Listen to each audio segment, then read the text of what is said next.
I was dumped for being broke. Tiffany Slade chose Jared Falk, the rich man with the clean car and family money, while my mother scrubbed mall floors under a fake smile. That should have been the day I learned my place. Instead, it was the day I awakened future vision. It did not give me a manual. It gave me a gold hawk flashing over Dex Parnell's filthy laptop and 4 words that made no sense until they almost made me rich. Canyon Ledger fails at 4:14.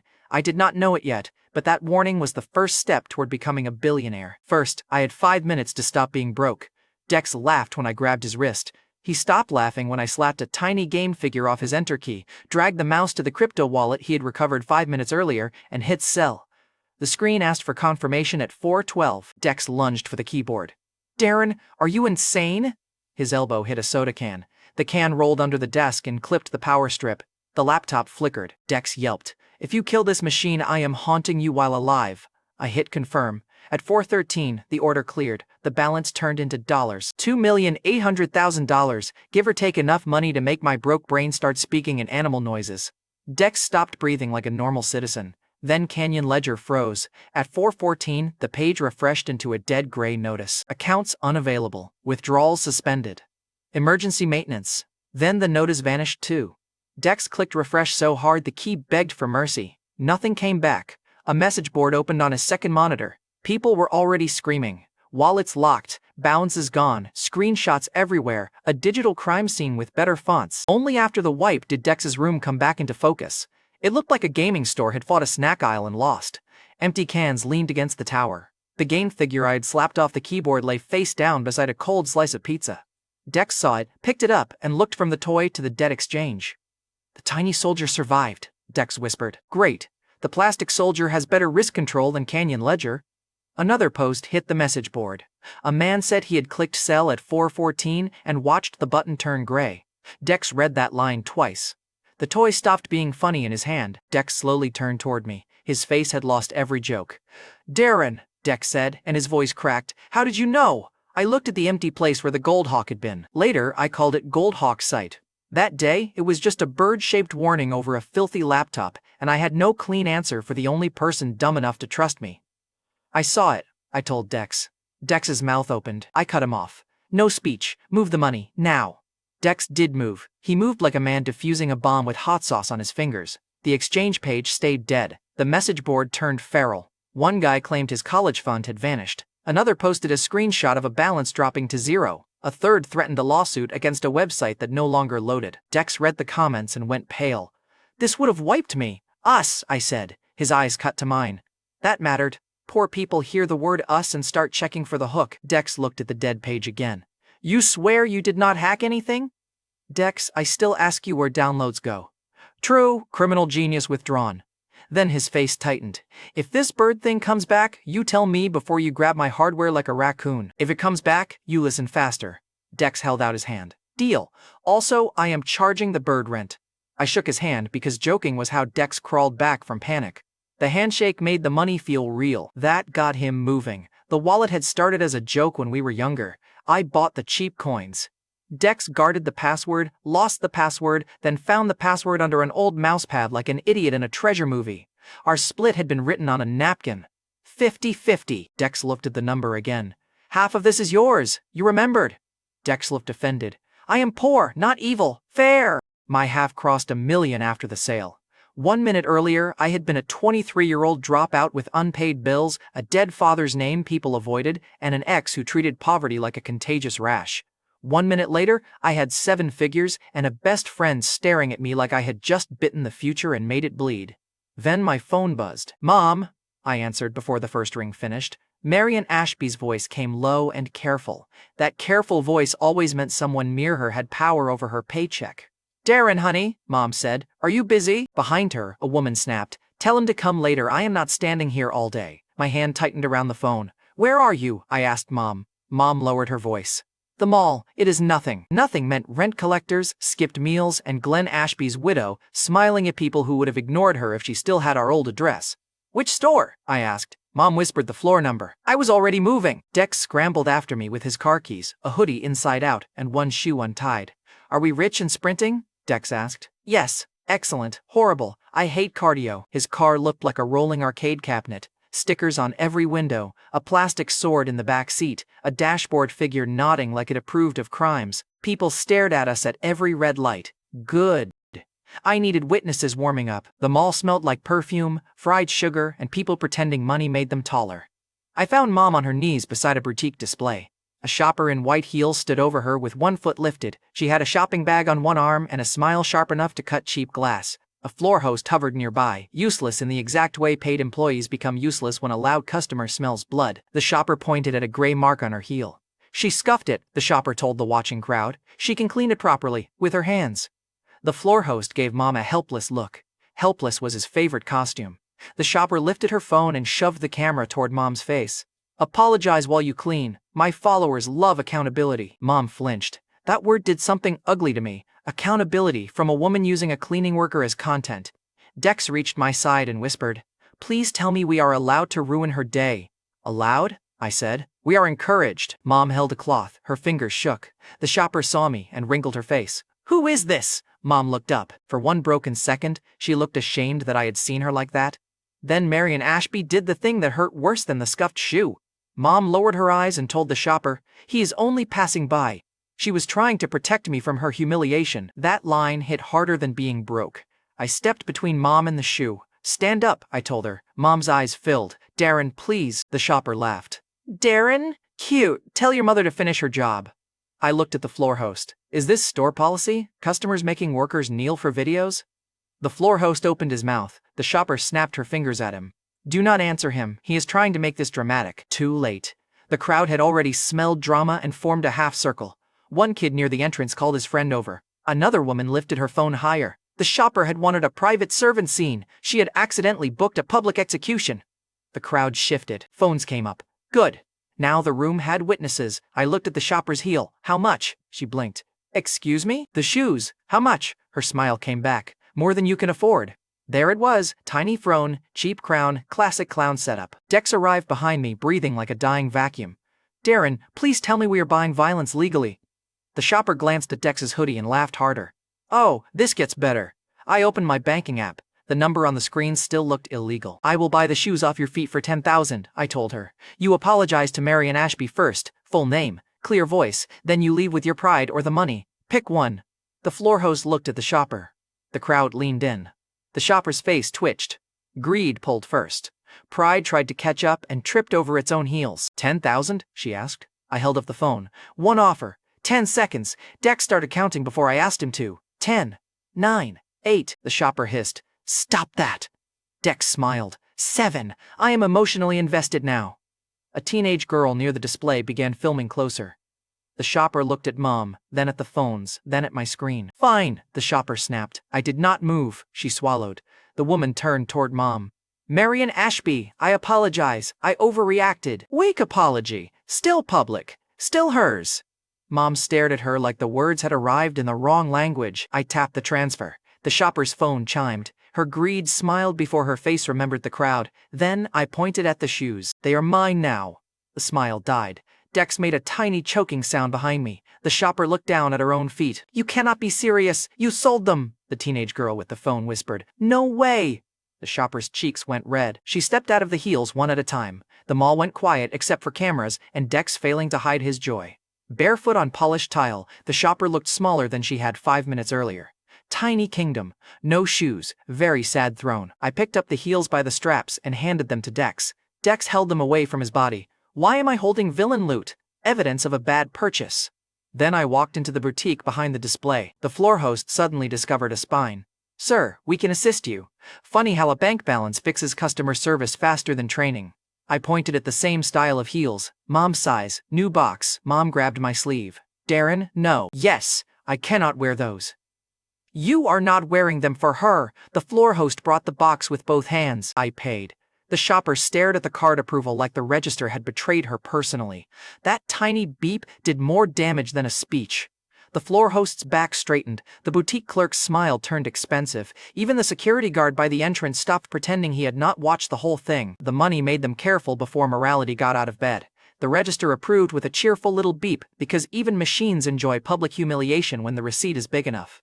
I handed the box to Mom. "These are yours," I told her. "The floor is done." Mom touched the lid like it might disappear. The shopper backed away, barefoot and furious, holding her bags like shields. A man in the crowd muttered, "She got cooked, correct, deeply cooked, crispy edges." The shopper heard him and walked faster. That made the crowd laugh. The laugh mattered. 5 minutes earlier, they had watched Mom kneel. Now they watched the woman who ordered it flee across the mall tiles with her toes out. Mom finally stood. Her cloth dropped from her hand. "I caught it before it hit the floor," Mom whispered. "Where did you get money like this?" Dex stopped laughing behind me. The crowd still filmed while the floor host hovered, and the shopper's humiliation stayed in every phone pointed our way. I had paid for shoes. I had also bought a problem. Mom deserved the truth, but the truth involved a gold hawk nobody else could see, a debt exchange, and a future that had started screaming at me in forward warnings. So I gave her the only safe part. "You are done mealing," I told her. Mom covered her mouth. The teenage girl with the phone whispered to her friend, "It is already spreading." The floor host offered Mom a chair, like kindness had finally clocked in for its shift. Mom did not sit. She looked at the trash can where the old heels had landed, then at the new box in her arms, then at me. For the first time all day, shame had to stand outside the circle and watch where everyone could see. The crowd had stopped measuring Mom by the mop in her hand. Now they were measuring me by the number I had just made real right in public. For a second, Darren Ashby stopped hiding that she was my mother. Then my phone rang again. The name on the screen was Tiffany Slade. The woman who had traded me for Jared Falk picked the ugliest possible minute to remember my number, and the screen kept ringing anyway. I answered Tiffany Slade with Mom's new shoebox still in my hand. That was already a mistake. Tiffany never called when I needed her. She called when I became interesting again. Her voice came soft through the phone.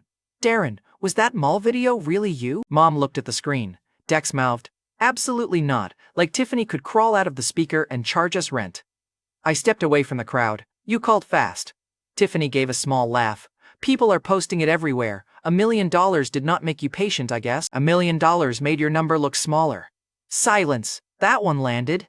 Tiffany had left me 2 months after Glenn Ashby's debts swallowed our house. She had cried on my porch, held both my hands, and told me she needed stability. Then Jared Falk pulled up in a clean car with a family name printed on half the grocery trucks in Ridgewater. Stability had leather seats. Tiffany lowered her voice. "Jared saw the video too. He thinks Dex lent you money for a stunt." Of course Jared did. Rich boys love one theory. Anyone below them is borrowing the furniture. A male voice murmured behind her, close enough for the phone to catch. "Ask him what he sold. People like that do not just get money." Jared Falk had entered the call without earning a line. Typical. Tiffany covered the speaker too late. Fabric scratched the microphone. I smiled before I answered. That was petty, but I had earned petty with interest. "Tell Jared people like me learn fast when people like him start talking." Tiffany came back sharper. "Do not drag him into this. He dragged himself. He likes the sound of my wallet." "Tell Jared to think harder," I said. Tiffany's voice sharpened. "Do not be like that. I was worried about you."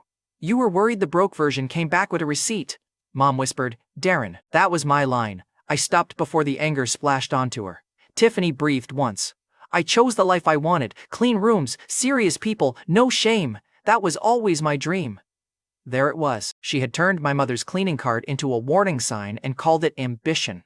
I looked back at Mom. She was still holding the shoebox like it belonged to someone richer. "Enjoy the dream," I told Tiffany. "Stop calling the trash you threw away." I hung up. Dex stared at me. That was cold. She likes rich men. I warmed up. Dex nodded slowly. "Healthy? No. Satisfying? Criminally." Mom did not laugh. Her face had gone pale around the mouth. She had heard enough to understand the shape of it. "Darren," Mom said, "where did that money come from?" The crowd was thinning, but a few phones still followed us. I put my hand over Mom's. "From a risk that paid." "Your father said that once." That stopped me harder than Tiffany had. Glenn Ashby had chased one invention too long, trusted one company too much, and died with people calling him unlucky instead of robbed. I had no proof yet. Only old memories, closed doors, and Mom's face whenever Monarch Motors appeared on a screen. So I made the first promise I could keep. "Your rent is covered," I told Mom. "Food too. Work is optional now. That part is finished." Mom's eyes filled again. Dex saved me from saying something emotional and ruining my brand. He raised the ruined white heels. "What do we do with villain loot?" Mom blinked. "I took them from Dex and dropped them into the nearest trash can." Dex saluted. "Rest in shame." The shoes hit the bottom with a hollow thud. A woman near the escalator filmed that too. Good. Let the internet preserve useful history for once. We got Mom home before the video hit every Ridgewater feed. Dex's ridiculous car drew attention outside her building because Subtlety and Dex had divorced before birth. A neighbor watched from her window. Mom noticed and tried to hide the shoebox under her coat. I took the box back out. Let them see, I said. Mom touched my sleeve. Money makes people talk. They already talked when we had none. That line made her stop. It also made Dex quiet, which was rare enough to count as weather. The next morning, I moved enough money to keep Mom safe for a year. Dex called it a coward pile. I called it untouchable. Mom tried to go to work anyway. She came out of her room in the same black pants and tired shoes, hair pinned like shame had a uniform. I stood in front of the door. Mom frowned. Darren, I cannot just stop. People depend on shifts. They depended on you kneeling too. They survived disappointment. She looked at the envelope on the table. Inside was a card with her name on it and enough money attached to make the mall optional. The envelope gave her a way out without a ceremony. Mom touched the envelope. This is too much. Yesterday was too much. This is correction. Dex, who had been eating cereal from a coffee mug, raised his spoon. I vote for correction. Also, the mall floor can scrub itself. Lazy floor. Mom almost smiled. Almost counted. He sat on my floor with 3 laptops open and the energy market glowing red on every screen. He had taped a sticky note above one monitor that read, "Ask the magic bird." I ripped it down. Dex gasped. That was branding. That was evidence. Branding can be evidence. Then stop confessing in office supplies. Dex leaned back, grinning. Fine. The shiny doom chicken stays unnamed. Say that in public and I throw you in traffic. He pointed at the screen. Public? Darren, we are 2 idiots in a room with fresh money and a supernatural poultry problem. Public is already winning. My phone buzzed before I could answer. Dex's phone buzzed too. His smile died first. The text came from Mallory Parnell, his older sister. Mallory worked through Harborline Capital and had the kind of job Dex described as legal stalking with better shoes. Her message was short. Why did your dormant account move 7 figures? Dex flipped his phone face down. Mallory loves me. She just expresses it through threats. Does she know? She knows money. That is worse. Another text came. Dex read it and swallowed. She says, and I quote, "If you got scammed, I will remove your internet and your dignity in that order." I looked back at the screen. The gold hawk appeared over the energy chart. Its wings cut through the red line. 3 words burned across the monitor. Supply cut approved. Then another fragment. Price jumps noon. Dex stopped moving. Tell me you see something, he said. Noon, I said. If the supply cut lands, price jumps. If it misses, our money burns. Dex grabbed his keyboard. How much? Enough to prove it. That is coward talk. Mom's money stays untouched. Dex pointed at me like I had insulted his ancestors. Never touch mom money. I have standards. Low standards, but standards. We entered the trade. Dex had begged to size it like we were trying to buy the sun. I cut the number in half. He accused me of financial cowardice. I pointed at Mom's closed bedroom door. Dex shut up so fast it was almost elegant. Then he wrote untouchable on another sticky note and slapped it on the monitor. I let that one stay. The price dropped inside 5 minutes. Red spread across the account. Dex leaned toward the screen. Okay. Fun twist. Hate it. The loss crossed 50,000, then 80, then 110. Dex's left eye twitched. Darren, if this bird is wrong, I am deep frying symbolism forever. Another red candle hit. Dex bent over the laptop like he could threaten the chart into behaving. The supply cut could have failed early, he said. The bird could be looking at a different market. Or we are the dumbest millionaires in Colorado. 1 sentence at a time, panic boy. I am multi-threaded panic. Respect the craft. My own stomach was tight. The red number had teeth. But the hawk had said noon, and arrogance loves making you quit at 11:58. I kept my hand away from the mouse. The hawk had given the event, not comfort. At 11:43, the price fell again. Dex reached for the close button. I caught his wrist. He looked at me. This is my money too. Then trust your partner for 17 minutes. I liked you better when you were broke and less prophetic. No, you didn't. Dex thought about it. True. Broke you ate my snacks. At 11:58, the account looked like a crime scene. Dex got up and paced so hard the floor complained. At noon, nothing happened. 1 minute passed. 2, Dex whispered, Darren. A public alert flashed across the energy feed at 12:03. Supply cut approved. The red line kicked upward. Then it ran. The account went from bleeding to green so fast Dex made a sound I never heard from a human man before. Sell, I said. Dex froze. Already, it is still climbing. Sell! He hesitated. I moved first. The order cleared. Profit locked. $640,000 in a morning. Dex stared at the number. Then he screamed into a pillow, missed half of it, and scared the upstairs neighbor into stomping back. The second proof felt dirtier than the first. Canyon Ledger could have been luck to a liar. The energy trade was a choice. I had looked at a warning nobody else saw and used it to take money from a market full of people who thought they were smarter than me. That part felt amazing. I admit it. Greed tastes clean when poverty has been chewing on you for years.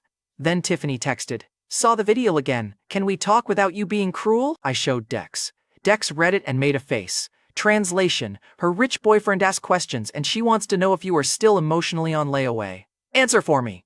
Dex's eyes lit up. With pleasure. I took the phone back before he committed a felony with punctuation. I typed one line.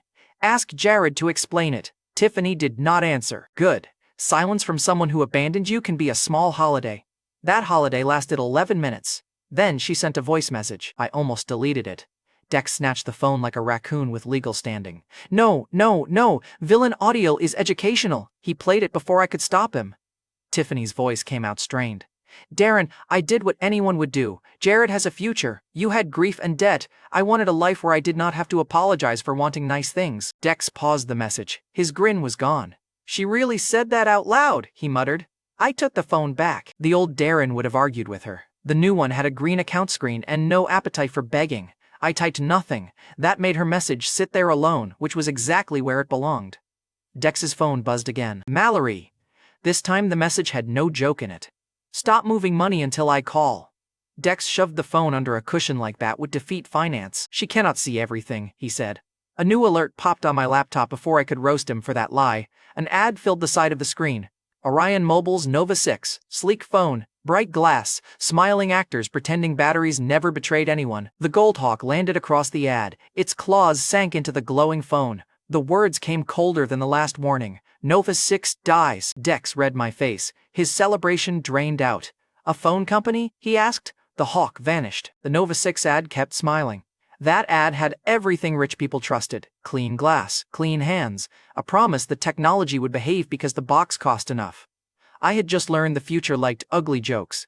A dead exchange had smiled before it vanished. A red energy chart had bled before it paid. Now a perfect phone smiled like it knew where the bodies were buried.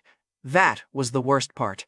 The next morning looked harmless. That usually meant it planned to bite harder. The Nova 6 warning looked easy.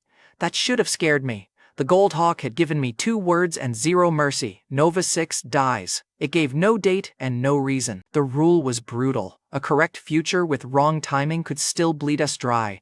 Dex wanted to short Orion Mobile that night. He had the trade screen open before I finished pacing. Darren, Dex said, if a magic bird says a phone dies, we punish the phone. That is basic bird law. Bird law gets expensive if it lands early. Dex squinted at me.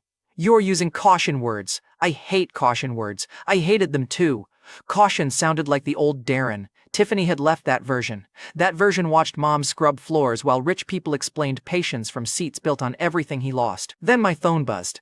A message from Hannah Lowell sat on the screen. Hannah was a Ridgewater State University classmate who still talked to me after Tiffany made me socially radioactive. She came from money, but she never treated poverty like a smell. Her message was simple. Are you on campus today? I saw the mall video. Dex leaned over my shoulder. Is that rich Hannah? Just Hannah. People with family lake houses are never just anything. Stop being weird. I am class aware. I met Hannah near the campus coffee counter that afternoon because I needed distance from Dex's trade button fingers. That failed immediately. Hannah walked in holding a Nova 6. The phone glowed in her hand. The Goldhawk did not appear. That made it worse. The warning had already happened, and now the object had a face. Hannah lifted the phone. Before you say anything, yes, I saw people calling you the mall millionaire. People are bored. People are scared when a broke guy buys dignity in public. That was sharper than I expected. Hannah set her phone on the table. The edge of it looked warm against the napkin. I pushed it away from her hand. A campus guy at the next table noticed and smirked. He wore the same phone clipped to a charger pack and looked proud of it, like a battery could raise his GPA. Careful, man, he said. Those are expensive. I looked at his charger pack. Then stop cooking it under your jacket. His smirk slipped. Hannah followed my eyes. The guy unplugged his phone anyway, because fear is contagious when it sounds specific. She looked at me. Darren, stop charging that overnight. Keep it away from blankets. Hannah's eyes narrowed. That is oddly specific. Chief guess. You are suddenly rich and suddenly guessing phone safety? I contain multitudes. Hannah did not smile. A notification lit the Nova 6 screen. For a second, the glass shimmered with heat. Then it cooled. Hannah saw me watching. What do you know? She asked. The old me would have explained too much because a pretty wealthy girl asked in a calm voice. The new me picked up my coffee, enough to say, "Turn it off." I left before curiosity became a trap. Dex called before I reached the parking lot. "Tell me you are done flirting with fire hazards," he said. "Open the position." Dex went silent. Then he whispered, "I love danger, Darren." Responsible Darren was killing the vibe. Small at first. Define small. Small enough to survive being early. Dex made a wounded noise. "You talk like a man who has seen taxes." We put the trade on before market close.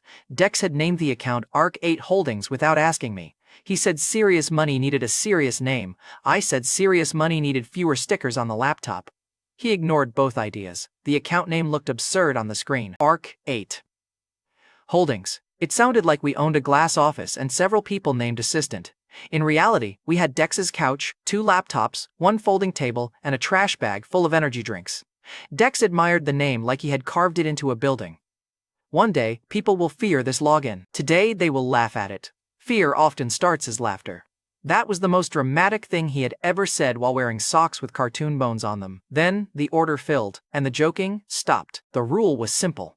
If Orion Mobile kept rising, our position bled every day. If Nova 6 died before the contracts expired, the account printed ugly money. For 2 days, Orion Mobile rose. Every business show loved the Nova 6. Every tech host called it the safest premium phone in its class. One smiling host waved it beside his face and said, buyers were overreacting to online rumors. Dex pointed at the screen. That man is asking to be a before picture. Stay focused. I am focused. I hate him with precision. That night, Hannah forwarded a campus post. The guy from the coffee counter had uploaded a photo of his Nova 6 charger case melted into a brown curl. He tagged Hannah and wrote, "Tell your mall millionaire prophet I owe him one." Dex stared at the photo. Great, the phone is now networking against us. The market ignored it. Of course it did. One burned charger on campus was a rumor. One polished recall stream on television was a blanket over the fire. By the 3rd morning, our account was down enough to make Dex stop naming things. That was how I knew the loss had gotten serious. Then, Hannah called. Her voice hit fast. "Darren, my phone smoked in my bag." I stood so quickly the chair hit the wall. Dex spun around. Hannah kept talking. "I turned it off like you said. It got hot anyway. The lining melted. Tell me why you warned me. Are you hurt?" "No. Angry though. Very angry." "Good. Angry meant alive." "Put it on tile," I told Hannah. "Do not charge it. Do not carry it. If anyone asks, you smelled heat and dumped it. Leave my name out." Hannah paused. "Darren?" Hannah said, slower now. "That sounds like advice from someone who already knew." Dex mouthed, "Cooked." He was correct. I said, "It sounds like advice from someone who likes you alive." Hannah went quiet. Then she answered, "Fine, but you owe me the truth later." She hung up before I could lie again. Dex stared at me. "We are now one rich classmate away from a secret power intervention. Watch the position. Avoiding feelings through finance? Classic." 20 minutes later, Hannah knocked on Dex's door. Dex looked at me like I had invited a federal raid with better hair. Hannah walked in holding her tote bag at arm's length. A brown burn mark spread across the lining. The Nova 6 sat inside a ceramic bowl she had stolen from the campus coffee counter. Dex whispered, "Is that our first physical evidence bowl?" I kicked his ankle. Hannah set the bowl on the folding table. "You touched my phone, you warned me, then it smoked exactly where you looked. Talk." The Orion Mobile chart glowed behind her. I stepped between Hannah and the laptop. Her eyes moved anyway. She saw enough. "You are betting against Orion Mobile," Hannah said. Dex made a noise like a squeaky door dying. I told Hannah, "I am betting the Nova 6 problem is bigger than they admit. Because of my bag. Because of your bag and other signs." That was technically a sentence. Morally, it was a crime. Hannah stared at me. "You are a terrible liar. Then stop asking questions that need lies." She did smile then. "Tiny. Dangerous." "Keep me alive, Darren," Hannah said, "and I will wait for the full version. For now." She left the burned bag behind. That bag sat beside our trading screen like a threat with handles. At noon, Orion Mobile held a public recall stream. The company representative smiled under perfect lights and called the issue isolated. A free case, a software patch, and a voluntary replacement window. The market loved it. Our account hated it. The red number widened. Commentators started clowning people shorting Orion Mobile before the stream even ended. One market host laughed and called the panic trade amateur hour. Dex pointed at him with a chip. "That man has never met a supernatural bird, and it shows." The account dropped again. A warning line appeared on the platform. If the position lost much more, the system would close pieces without asking us. That was the whole rule. More red, and our choice disappeared. Dex read the warning twice. Darren, he said, the computer is threatening us in customer service language. I see it. Seeing it is not a strategy. Holding is, he laughed once, dry and ugly. Holding is just losing while seated. The host on screen smiled again. I wanted Orion Mobile to be wrong and the hawk to be right. Mostly, I wanted the chart to stop chewing through our future. I got none of those things that hour. Dex's face went blank. They fixed it, he said. They delayed it. The market says fixed. The hawk said dies. Dex slammed both hands on the desk. The hawk did not say when. That bird has terrible customer service. He was right about the timing, wrong about the warning. Before money, before Tiffany, before Canyon Ledger, I had seen the Goldhawk once on a training field. It flashed over a tube a heartbeat before the blast went wrong. I shoved the man beside me flat, and hot dirt hit where his face had been. Since then, I trusted warnings that made me look insane. So I held. Orion Mobile rose again. The account bled again. Dex sat on the floor with his back against the couch, staring at nothing. That scared me more than the red screen. Loud Dex panicked for sport. Silent Dex meant the money had started feeling like blood. His phone buzzed with Mallory's name again. He rejected the call. It rang again. He rejected it again. Then a text popped up across his lock screen. Answer me before I make this a family emergency. Dex put the phone face down. She can smell fear through data. Call her back. If I call her back, she will ask why the account is bleeding. Then she will ask whose idea this was. Then she will use my childhood nickname in a tone that kills credit scores. Do you trust me? He looked at the red account. That question had gotten heavier since Canyon Ledger. Dex rubbed his face. I trust you. I hate the timing. We can close half, he said. No. His jaw tightened. If this goes wrong, mom money stays safe, right? Mom money stays safe. That was the only thing he needed to hear. Dex nodded once and got back in the chair. The next alert came at 6:41 that evening. A passenger flight had filled with smoke after a Nova 6 overheated in a carry-on. No deaths. Enough panic. 20 minutes later, airlines banned the device from flights. An hour after that, stores pulled displays. By the 2-hour mark, Orion Mobi announced a nationwide stop sale. Dex stood so fast the chair shot backward. The same host who mocked Amateur Hour came back on screen without the grin. He held a paper in both hands and kept blinking at the words. Watching a confident man read his own clown makeup in real time is a private blessing. Dex pointed at the screen. Before picture. I called it. Hannah texted a photo of the burned tote bag beside the breaking news alert. Her message followed. I kept it off. You were right. I am still mad. I breathed for the first clean second all day. Then the trading platform caught up. The red vanished. Green punched through the screen. Say it, he whispered. I watched the final alert crawl across the screen. Nova 6 discontinued. The market opened the next morning like somebody had dropped a safe through Orion Mobile's roof. Our position exploded upward. Public chat rooms flipped so hard they needed seatbelts. Yesterday, the shorts were idiots. That morning, everyone wanted to know who had shorted before the smoke. A screenshot of the largest winning accounts started circling. Most names were blurred. One label stayed visible. ARC 8 Holdings. Dex saw it and covered the screen with both hands, as if the internet worked by peekaboo rules. We are famous in the worst corner of finance, he said. Sell first, panic after. Dex screamed, stopped, checked the number, screamed again, and then whispered an apology to the laptop for doubting it. I sold before celebration could make us stupid. The account landed at $42.7 million. Dex put both hands over his face. For once, he did not joke first. Then he looked through his fingers and said, We are disgusting. Yes. The number sat there glowing like a dare. Canyon Ledger had made me rich. Nova 6 made me loud. Loud money travels. It kicks doors, wakes bankers, wakes enemies, and drags suspicious people toward your name before you know which lock failed. Legally disgusting? That depends who asks. Dex stared at both phones like they were grenades with unlimited minutes. His phone rang as if the universe enjoyed timing. Mallory Parnell. Dex's older sister from Harborline Capital had stopped texting and started hunting. He did not answer. My phone rang next. Unknown number. The voicemail landed while we stared at it. A woman's voice, clipped and calm, filled the room.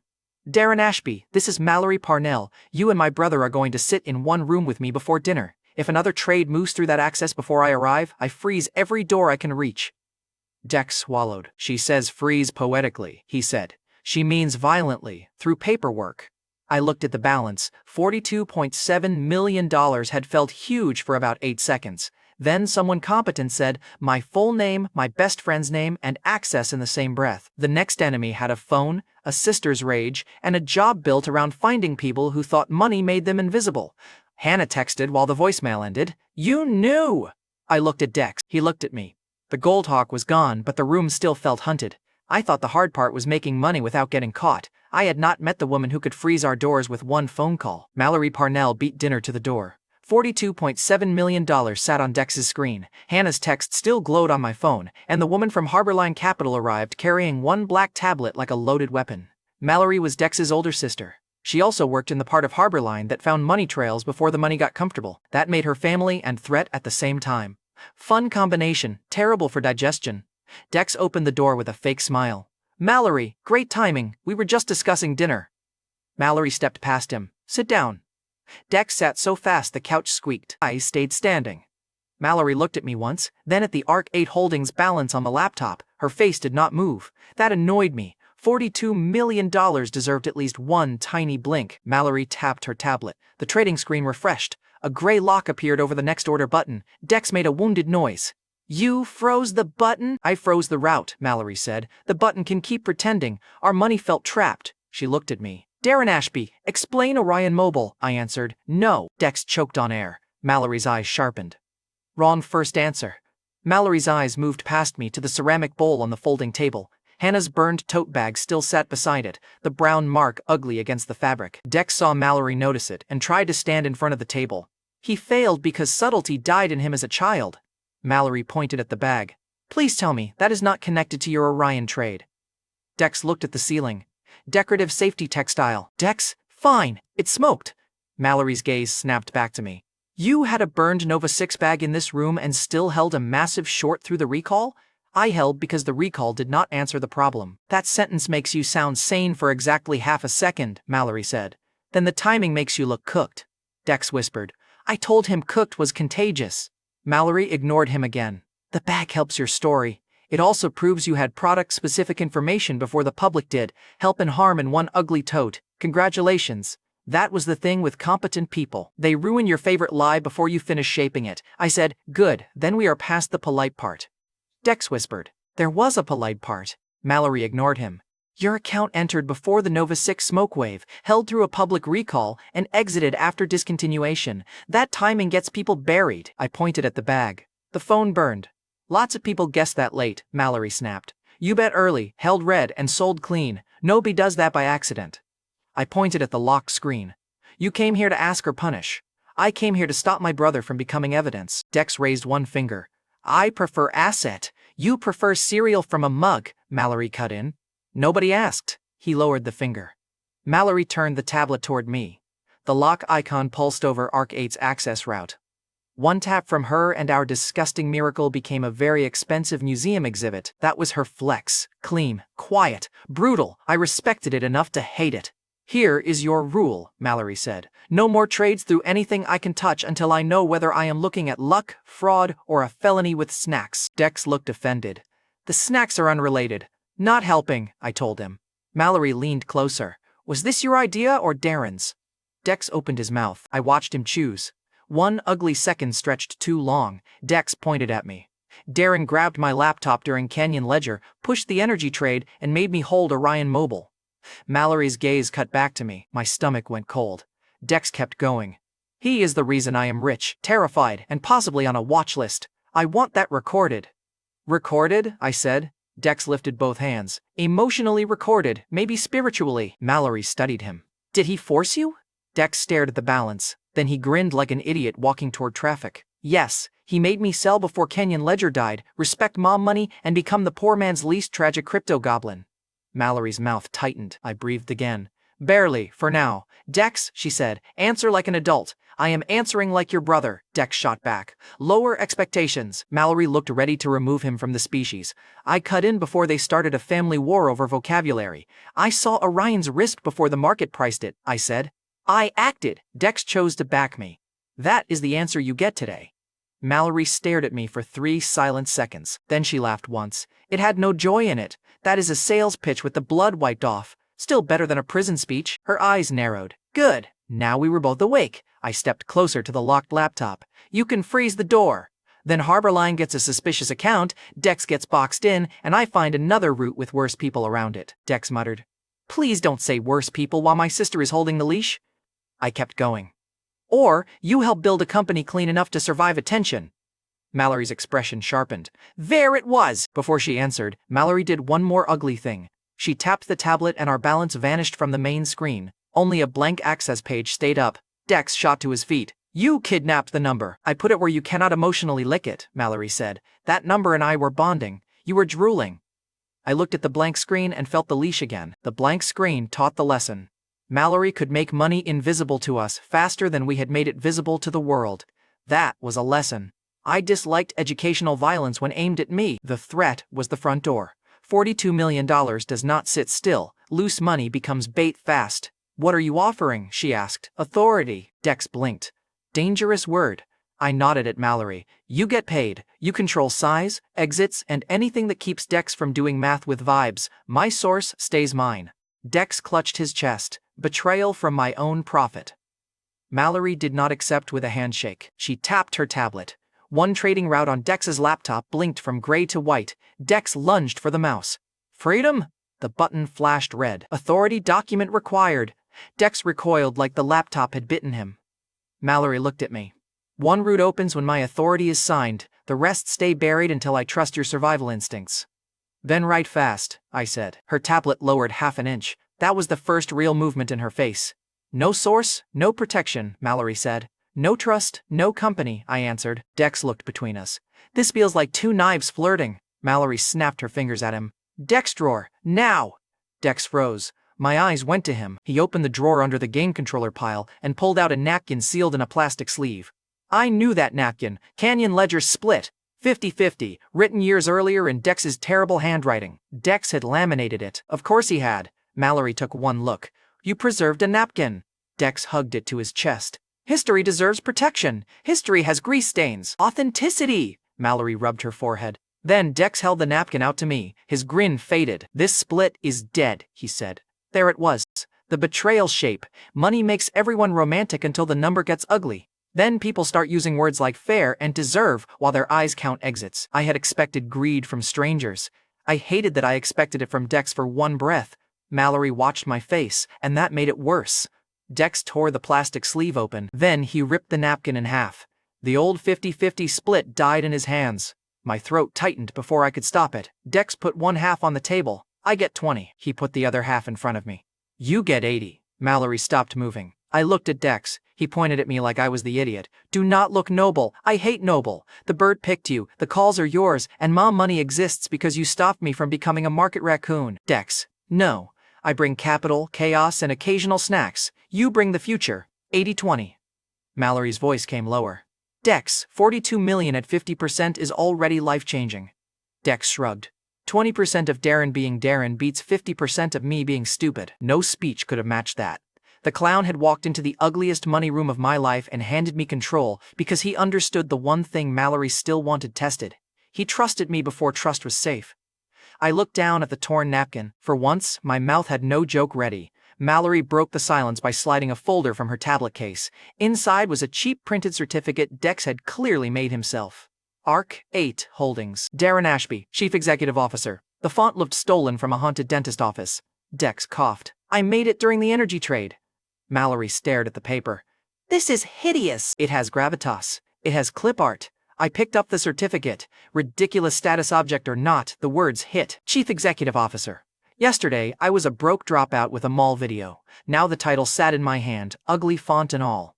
Mallory reached into her case again and threw a sealed card across the table. It slid to a stop in front of me. Black, heavy, clean, ARC 8 black card.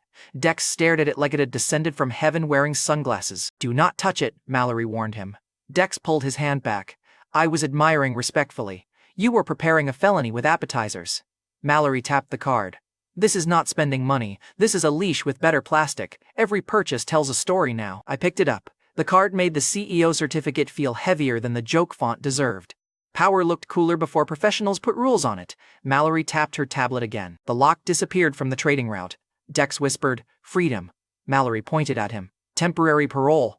Then she looked at me. I am in as operator. Paid clean. Authority written clearly. If you trade like a lunatic, I cut size. If Dex touches mom money, I remove his hands from the keyboard. Dex nodded. Fair. And Darren, Mallory said, if you hide something that can get my brother buried, I will not freeze your access. Her voice went flat.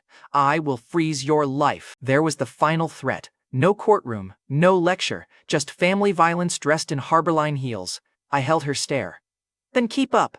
Mallory's mouth almost smiled. Almost. She picked up the ugly CEO certificate and handed it back to me. First command, Chief Executive, Arc 8 stops being two boys on a couch. We need operators, assets, and a story that survives daylight. Dex raised a hand. Can the story include a mascot? No. A tragic mascot? Dex, with branding potential? Mallory's glare shut him down. Then, my phone buzzed. Mom had sent a photo. The image showed a real estate listing on a street I knew too well. The Ashby house. Our old front steps. Glenn's garage. The kitchen window Mom used to keep open every spring. Under the photo, Mom had typed one line. I thought they sold it again. Mallory watched my face change. Dex leaned over my shoulder and went quiet. $42.7 million had just become small next to one address. Mallory wanted Arc 8 to buy assets. Hannah's text still waited on my phone, accusing me with 2 words. You knew. Mallory's lock had answered a worse question. People had moved past asking how I knew. They were building handles to pull me closer. Fine, I knew the first one. Mallory wanted offices, data feeds, and people who could tell Dex no without crying. I wanted one address. The Ashby house sat on my phone screen with fresh paint, bright photos, and none of the damage that had pushed us out. The listing made it look clean. That was rude. Clean photos are arrogant when they hide a family's worst year. Mom had sent the listing by accident, or maybe by grief. She did that sometimes. She would show me a thing she claimed she no longer wanted, then stare at it like her heart still had a key. I did not tell her I was buying it. The reveal had to land at the door. Mallory called that emotional spending. Dex called it legendary son behavior. I called the property agent before either of them could turn it into a meeting. The rule was simple. Full asking price, plus a move-out bonus, if the house was empty in 4 days. The property agent repeated the offer in a cautious voice. That is aggressive. Good. Make it sound like the clock is eating the bonus. Dex raised both thumbs. Mallory looked at me like I had slapped a spreadsheet. You are overpaying. I am buying time. You are buying emotion. I am buying my mother's kitchen back. That ended the lecture. Mallory could fight me on markets. She knew better than to stand between Marion Ashby and that house. The seller smelled my need inside an hour. The counteroffer came back swollen. 70% above asking. 2 weeks to move. No repairs. No shame. The property agent read the terms over the phone and sounded embarrassed on the seller's behalf. Dex leaned in. Tell her we accept if she leaves the refrigerator and her audacity. Mallory pinched the bridge of her nose. Please never negotiate near me again. I took the phone. New offer, I told the property agent. 40% above asking. Empty in 4 days. Bonus loses $10,000 every morning she stays past that. If she counters again, I buy another house and she can hug her listing. The property agent went silent. Then she cleared her throat. I will relay that. Use a cheerful tone. Dex whispered. Savage customer service.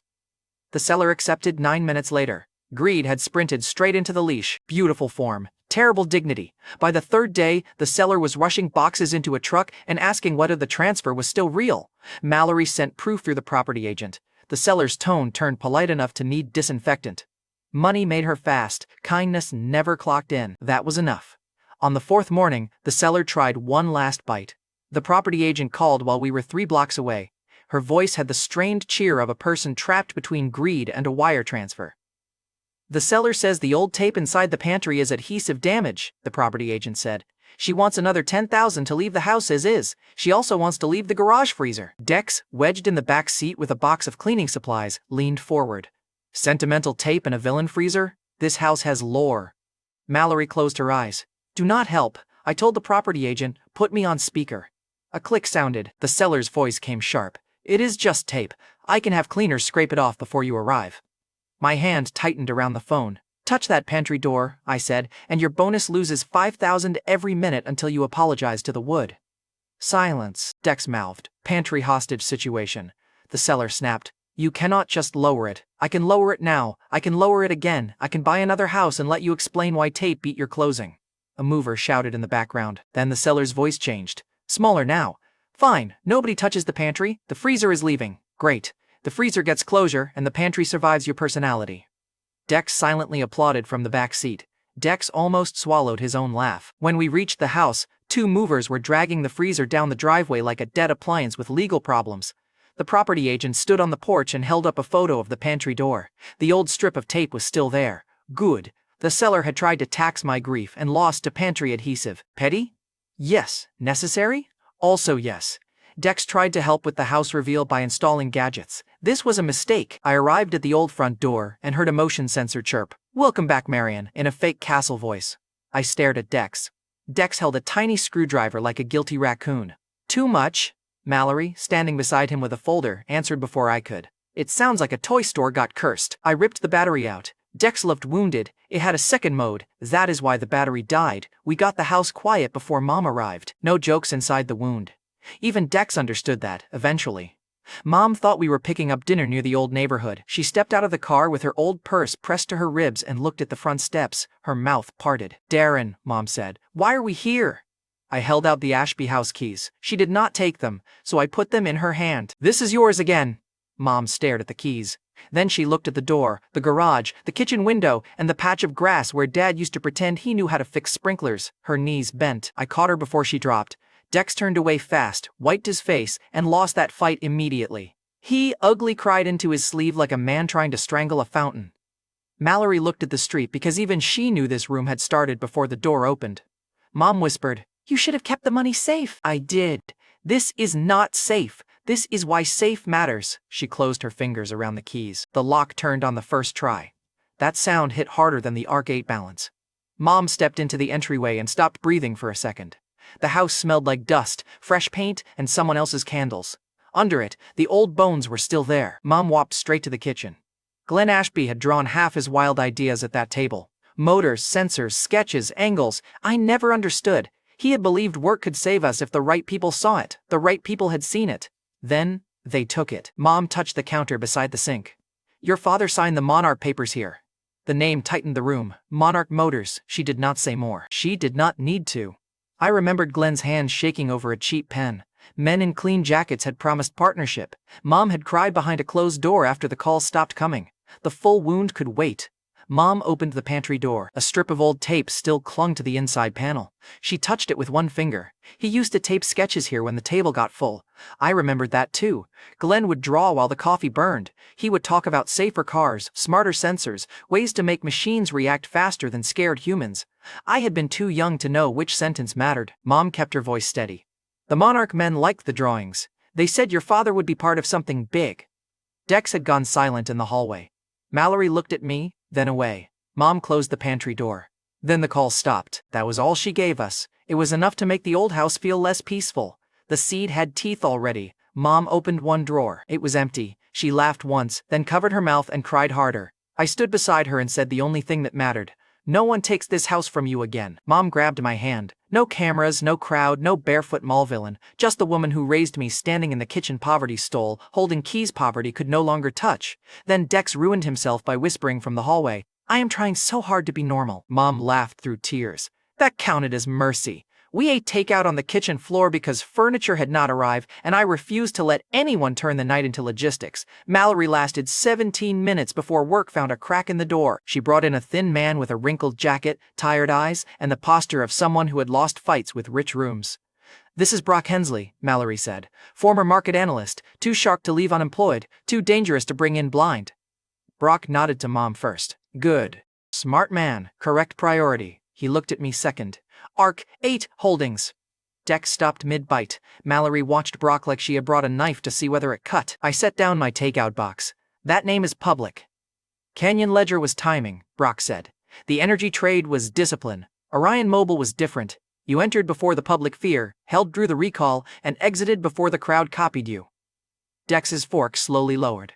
Brock kept his voice calm. "That does not make you guilty. It makes you visible." Mallory's eyes flicked toward me. That was why she brought him. Brock had found the bruise without being told where to press. I stood.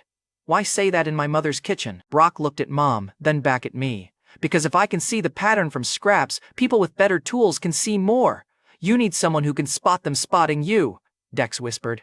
"That sentence had too much spotting." Brock did not smile. "Useful." I took Mallory's tablet and opened a small test account. 10 minutes, I told Brock. "Real money. One call. If you chase noise, dinner ends." Mom's grip tightened around her cup. Mallory did not argue. Brock stepped closer to the tablet. A live rebound alert flashed over Orion Mobile. Traders online were celebrating a bounce after a friendly interview. The chart finally jumped green that day. Dex leaned over. The corpse twitched. Brock ignored him. Short the bounce after the next spike. Tiny size. Exit when volume snaps. Why? Mallory asked. Because the buyers are late and the sellers are using their excitement as cover. That was enough. I clicked the trade. For 4 minutes, it looked wrong. The bounce rose. Dex held both hands over his mouth. Mallory watched Brock instead of the screen. Brock's jaw tightened, but he did not reach for the tablet. Then the volume broke. The green candle folded. Price dropped. I exited where Brock told me. $92,000 profit in under 10 minutes. Tiny beside Arc 8. Huge beside a job interview. He did not brag after the profit. That also counted. Men who brag after tiny wins usually panic during real ones. Brock only exhaled, as if the trade had allowed him to stay in the room for another minute. Mallory noticed that too. Dex looked at Brock. Congratulations, you are now scary in the group chat I am never making. Brock's shoulders straightened. Mallory gave me one small nod. Mom looked between us. Is this how your company works? Only on calm nights, Dex said. Mallory slapped his shoulder with the folder. I looked at Brock. You get a roll. You also get one warning. Do not try to solve me. Brock met my eyes. I am more interested in surviving you. Fair answer. I hired him before the food got cold. That gave Arc 8 its first real operator besides Mallory, and it gave Brock something back too. Purpose returned to his posture before pride did. That order mattered. Mom walked to the kitchen window while we talked. Her reflection in the glass looked steadier. For one night, I had done enough. That thought lasted maybe 12 seconds. Mallory placed a pitch list on the counter. Joystream VR, Autopie Robotics, Freight Loop, Airframe AI, DriveMind Labs.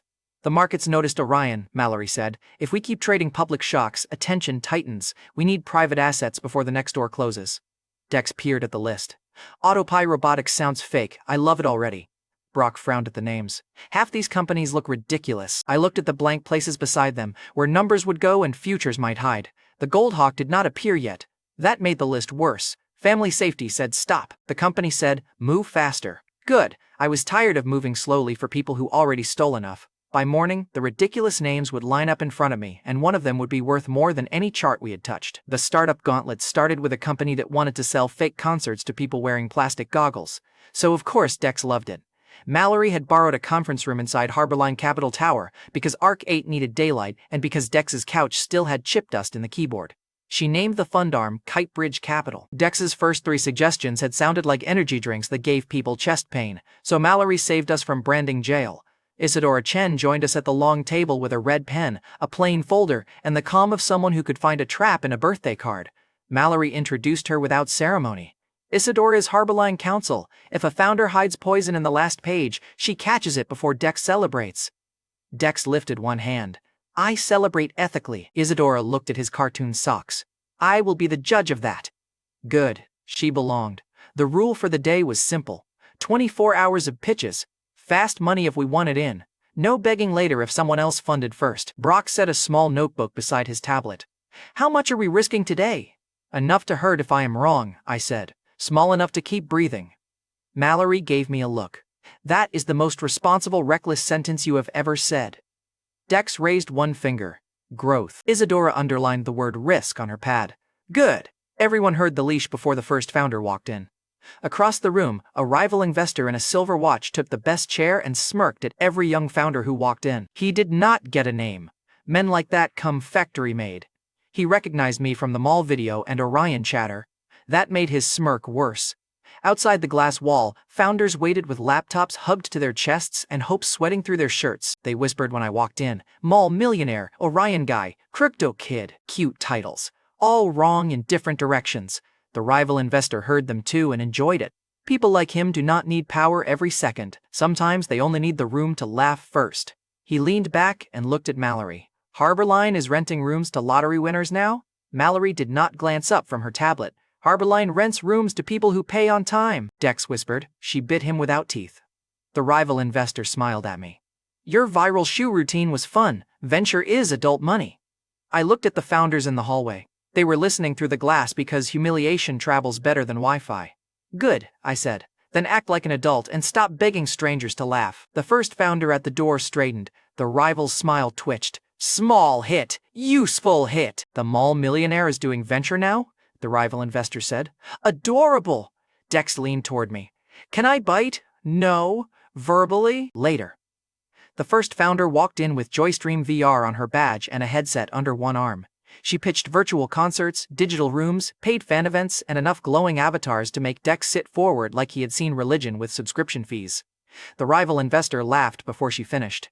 "So your business is charging lonely people to stand in fake rooms?" he said. Her cheeks reddened. The founder gripped the headset tighter. "We already have interest from serious funds." The rival investor spread his hands like she had proved his point. I asked, "How many creators have signed?" She blinked. 48 with letters, 12 ready to launch paid rooms. "Who owns the audience data?" "We do." That was the useful part. The hawk had not tagged a headset. It had tagged control. The gold hawk appeared over her folder. The tag came without a clock, countdown, or burning phone. Just a flash of gold across the name Joystream VR. One word scored itself into the corner of my sight. Unicorn. My hand stilled on the table. That was new.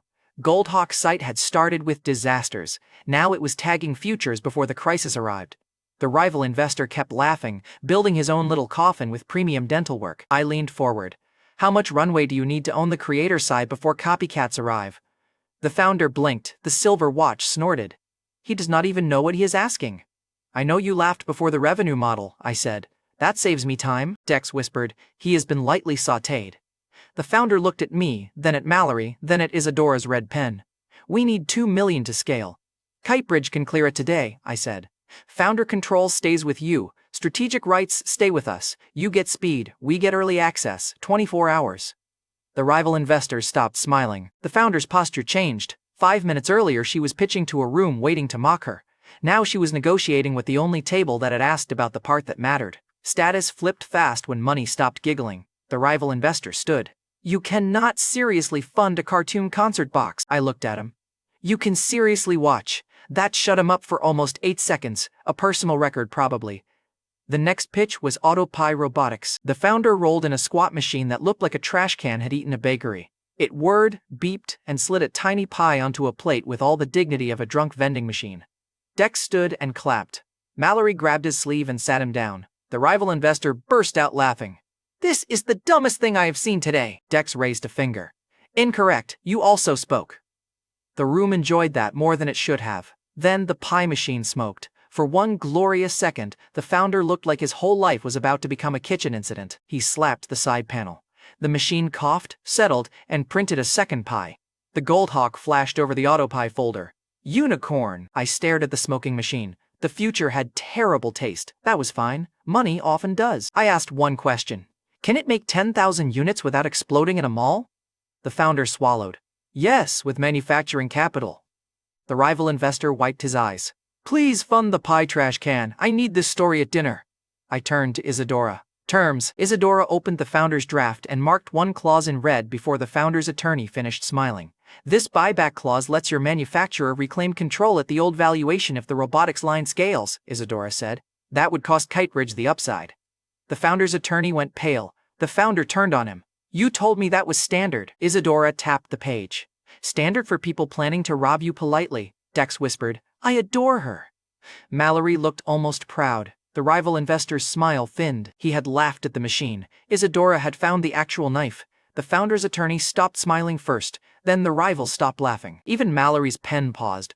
I slid the folder back. "Remove the clause, keep founder control. Kitebridge funds the manufacturing line, today." The founder nodded too fast. "Done." His attorney started to protest. The founder cut him off. "No! Done!" The rival investor tried to steal the room back before the ink dried.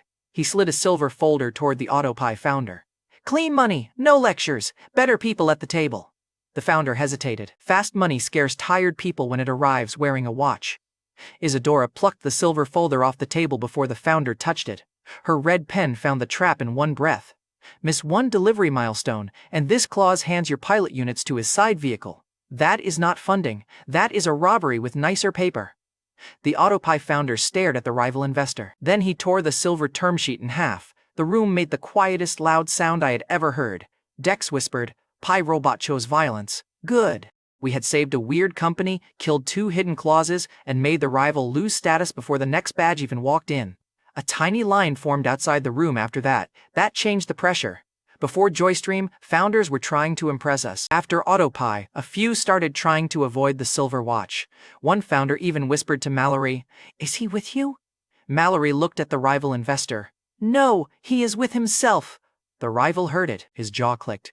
Excellent. Public disrespect ages an arrogant man by 10 years. Freight Loop came next, and it looked boring enough to be dangerous. A freight marketplace, ugly screens, truck routes, delayed invoices, nothing shiny for Dex to worship. The rival investor perked up because boring men love boring confidence. He started asking loud questions to recover face. The Goldhawk flashed over Freight Loop before the founder reached slide 3. Unicorn. I cut the pitch short. How much to lock the carrier net worth before the quarter ends? The founder stared. You want the ugly part? The ugly part is the company. Brock smiled. The rival investor leaned back. You are skipping diligence. Mallory answered before I could. We are skipping your performance. I nearly laughed. Mallory finally mocked the right man, and she was dangerous with it. The Freight Loop founder took the term outline with both hands. By the fourth pitch, the room had stopped treating me like a lucky kid with a viral video. Now, they watched my eyes. That was the problem. Isadora noticed first. She leaned close while Airframe AI's founder connected a demo. You decide before they finish speaking. I decide when the important part arrives. That is not normal. Normal investors miss Canyon, Energy, and Orion. Her pen paused. She did not ask the next question. Smart woman. Airframe AI pitched predictive maintenance for aircraft parts. The words were dry, the numbers early, and the demo glitched once. Dex whispered, this one has no pie and no avatars. I am spiritually abandoned. Then the Goldhawk crossed the Airframe AI folder. Unicorn. My pulse kicked. The power had shifted again. Goldhawk's sight had moved past warning me away from cliffs. Now it pointed at doors before the locks formed. I funded Airframe with one condition. No exclusive partner that can bury you. The founder's expression changed. We already had one asking. Isadora's red pen came up. Brock muttered. There it is. The rival investor stood so fast his chair scraped. This is absurd. You are throwing money at every weird badge in the hallway. No, I said. Only the ones you laughed at. Dex made a small prayer gesture. Please continue laughing. It helps our deal flow. The rival investor stormed out. 3 founders watched him leave. None followed. The rival's humiliation warmed up in the doorway. It landed 20 minutes later. The rival investor came back, silver watch flashing, trying to pull Joystream's founder into a private counteroffer. He had stopped laughing. Funny how fast mockery ages when money starts moving. The Joystream founder lifted her signed commitment. You passed, she told him. Kitebridge did not. The AutoPie founder held up his folder too. Same. Freight Loop's founder did not even look up from Mallory's notes. Beautiful disrespect. Very efficient. The rival investor's face tightened until his confidence started leaking through the seams. Dex leaned back. Sir, your clown car is double parked. Mallory kicked Dex under the table. Worth it. The rival investor looked at me. You think this makes you smart? No, I said. It makes you late. He left again. This time, nobody watched him go for long. Founders got eager after that. The whole hallway changed temperature. People who had looked at my age now looked at Mallory's folders, Isadora's red notes, and the speed of the cleared commitments. Kitebridge secured early stakes before dinner. Joystream VR, AutoPie Robotics, Freight Loop, Airframe AI, 4 strange doors, 4 gold tags, and 4 chances to look insane before everyone else caught up. Brock studied the list with a tight expression. If even half of these work, public markets are the small game. Mallory looked at me. That is what worries me. Good, I said. Worry keeps the handles on. Dex raised 1 pie from the AutoPie demo box. And pastry keeps morale alive. Nobody stopped him. He had earned 1 bite by accidentally insulting a rival into self-destruction. Isadora slid the final folder toward me. 1 more, she said. DriveMind Labs, their current financing stack includes Monarch Motors exposure. Dex set down the pie. Brock looked up from the list. Mallory's folder stopped moving. I did not touch the folder at first. Monarch Motors had lived in my house like a curse long before Arc 8 had a bank balance. Glenn Ashby's stolen work, Mom's kitchen, the papers he signed with shaking hands, all of it pressed against my ribs. The Goldhawk appeared above the DriveMind Labs name. This time the flash was sharper. It did not write unicorn in the corner. It circled the Monarch line. Mallory saw my hand stop. Dex set down the pie. Brock looked at the folder, then at me. Isadora waited with her red pens still open. No one in that room knew the full story yet. They only knew I had gone quiet, and quiet from me was rarer than profit from a pie robot. I opened the folder. 1 name on that unicorn list looked like a clean investment. It was actually the first door back to my father's ruin. DriveMind Labs was the first folder that made me want to throw it across the room and sign it in the same breath. Monarch Motors sat inside the financing notes.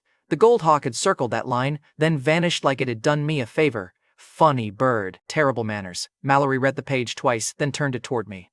Darren, this is the company tied to your father. Say out loud that you understand that. Dex set down the demo pie from Autopie Robotics. That alone made the room feel dangerous. Brock Hensley leaned over the table. Drive Mine needs money now. Monarch owns a cheap release right. If nobody pays by midnight, Monarch keeps the lad pinned down. Isadora Chen's red pen stopped over one clause. Kitebridge can buy majority control today, 51%. Clean enough if Monarch signs. Ugly if we blink. There was the rule.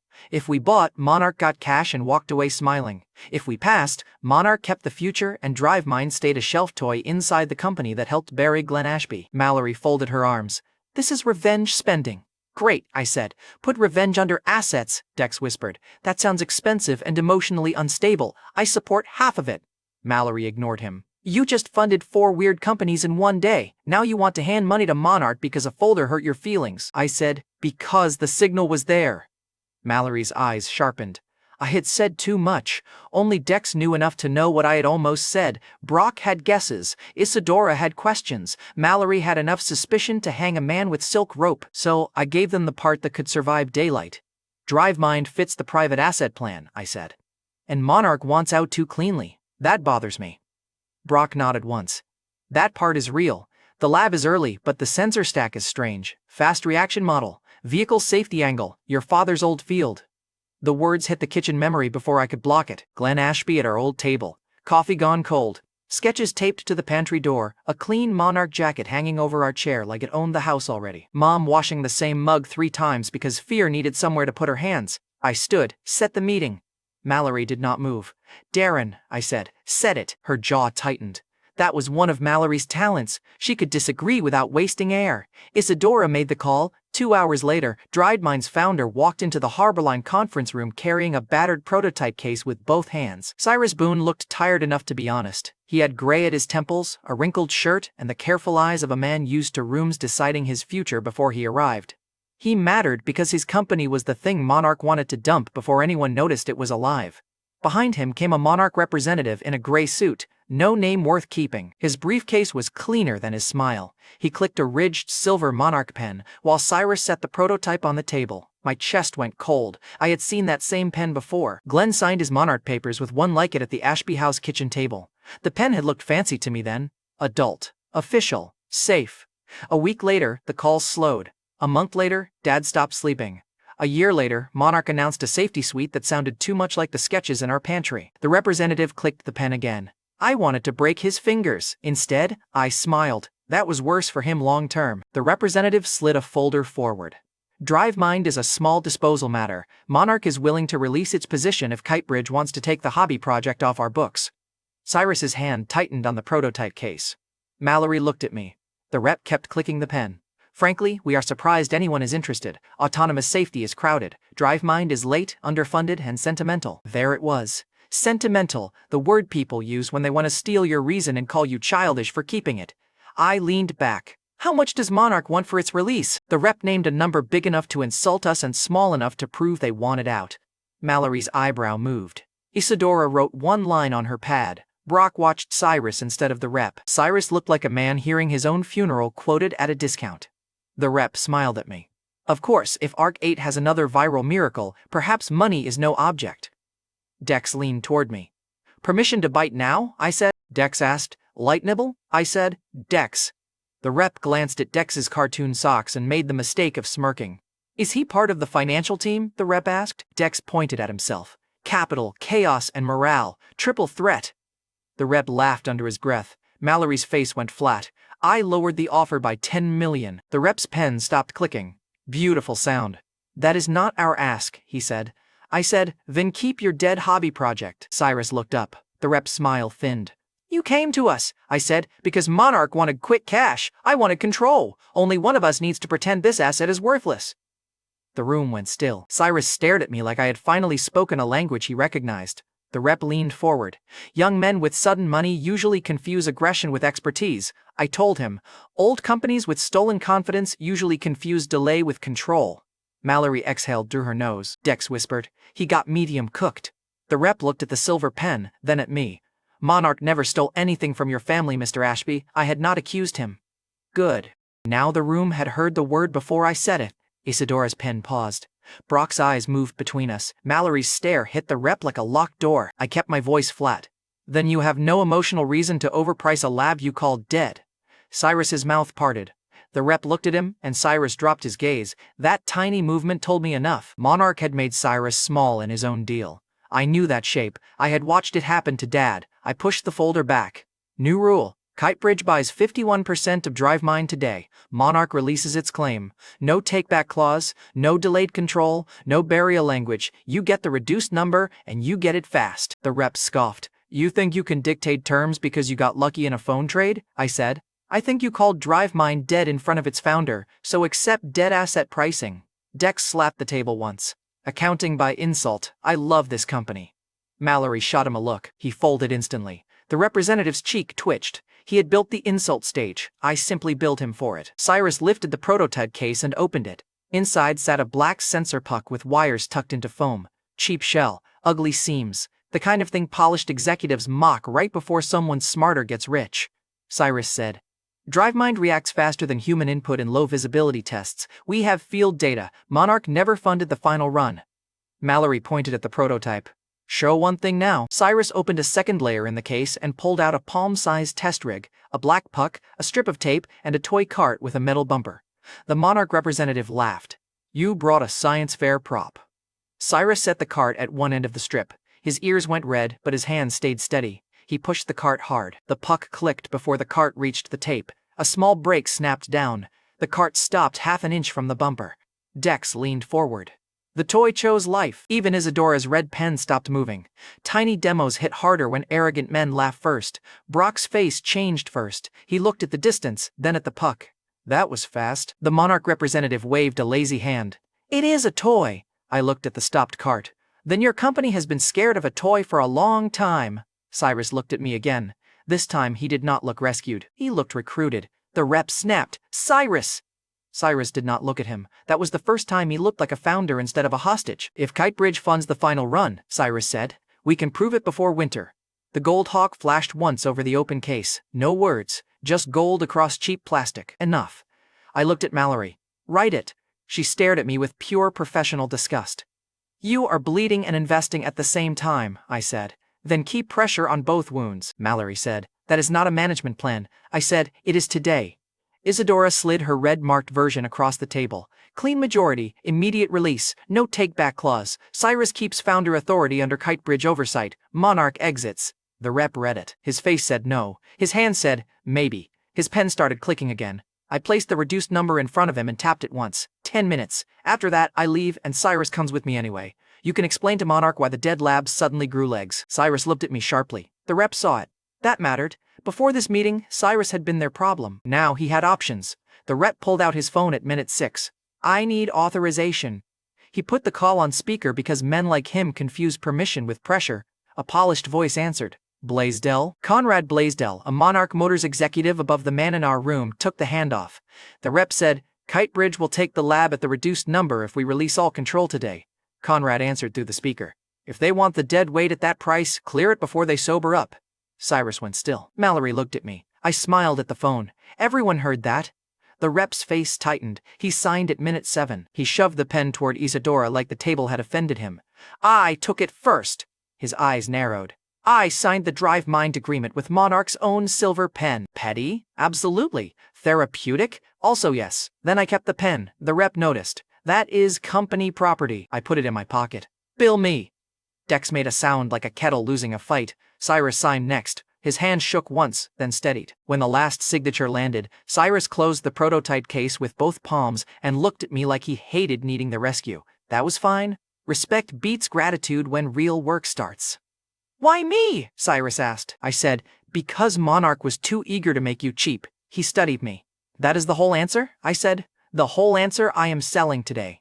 Cyrus nodded slowly. He understood boundaries. Useful man. The Monarch representative gathered his folder and stood. Enjoy your sentimental purchase. I smiled. Enjoy your short-term cash. He left first. Good. People who exit fast after selling you trash are usually afraid someone will ask why the trash needed a contract. Mallory waited until the door shut. Monarch walked away smiling. I said, let them. Mallory said. That smile may cost us. I said, later. Brock tapped the DriveMind file. If this works, Monarch sold control before proof. If it fails, Mallory said, we funded your family wound. I looked at the Monarch pen in my hand. I said, then make sure it works. No one laughed. That was good. DriveMind needed fear in the room. Dex ruined the silence 12 seconds later by sliding his phone across the table. On the screen sat a matte black electric coupe with doors that opened upward like a bug trying to intimidate a garage. Celebration vehicle, Dex said. Mallory closed her eyes. No, Dex tapped the photo. It screams responsible private capital. Mallory said, it screams subpoena. Dex said, only if we add decals. Mallory said, Dex. He looked at me. Darren, tell your operator that revenge deserves transportation. I looked at the car. Ridiculous. Loud. Perfectly Dex. Also useful because quiet had never protected us for long. One day, I said. Dex grinned too fast. Mallory pointed at him. You already rented it. Dex's grin froze. She snatched his phone. You rented it for tomorrow morning, Dex said. Allegedly. Mallory said. It says confirmed. Dex said. Strong allegation. Isadora laughed once into her hand. Even Brock smiled. Then my phone buzzed. Hannah Lowell had texted, are you coming back to campus tomorrow? Tiffany and Jared are telling people the mall money was borrowed. Jared is getting loud. There it was. DriveMind was signed, Monarch had sold me the future, and the next problem was a rich boy with a cafeteria audience. Dex leaned over my shoulder and read the message. His grin came back with crimes in it. Good thing we have a car, he said. Mallory looked at the ceiling like she was praying for a different brother. I looked at the DriveMind agreement, then at Hannah's text. Monarch could wait to realize what it lost. Jared Falk wanted to embarrass me right now. That was generous of him.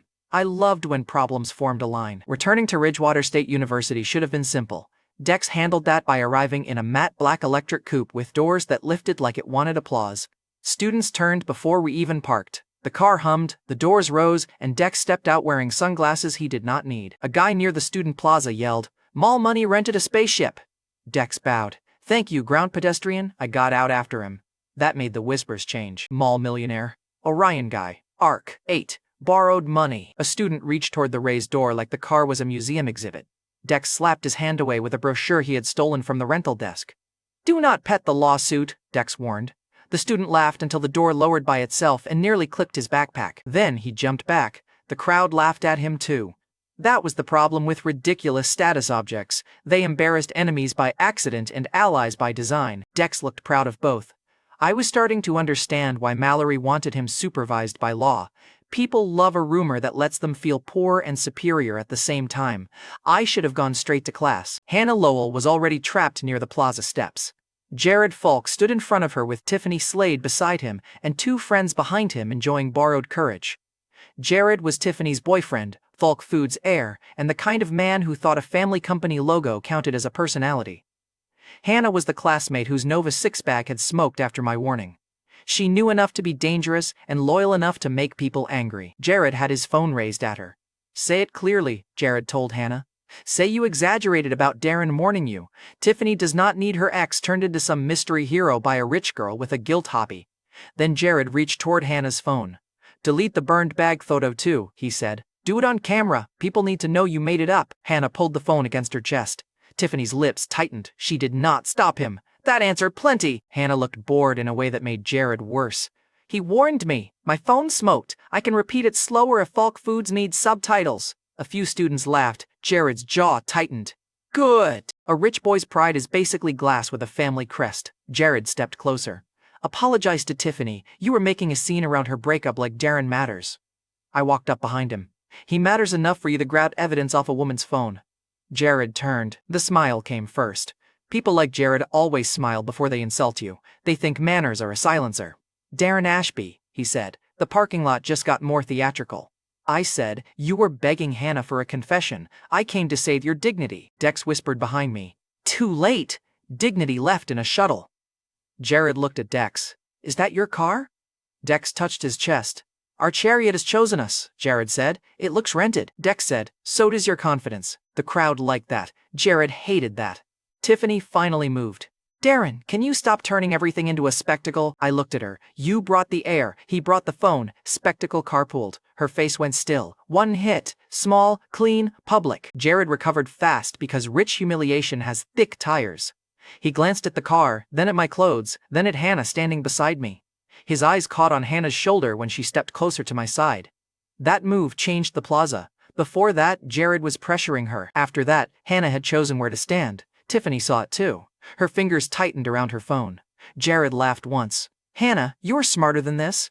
He flashes borrowed cash, rents a ridiculous car, and now you are defending him? Hannah crossed her arms. I defend people who tell the truth before a phone burns my bag. Strange habit. Jared pointed at me. Then ask him for the truth. Ask him where the money came from. The crowd leaned in. That was the trap. Jared needed a question I could not answer in public. I smiled. Careful, I told him. That question gets expensive. Jared's friends muttered behind him. One of them laughed too loudly. He talks like a movie trailer. I looked at the friend. You laugh on payroll or for free? The friend shut up. Fastest budget cut on campus. Jared's cheeks colored. Tiffany touched his sleeve. Jared, leave it. Tiffany stepped between us by half a foot, careful enough to look concerned and safe enough to stay beside Jared.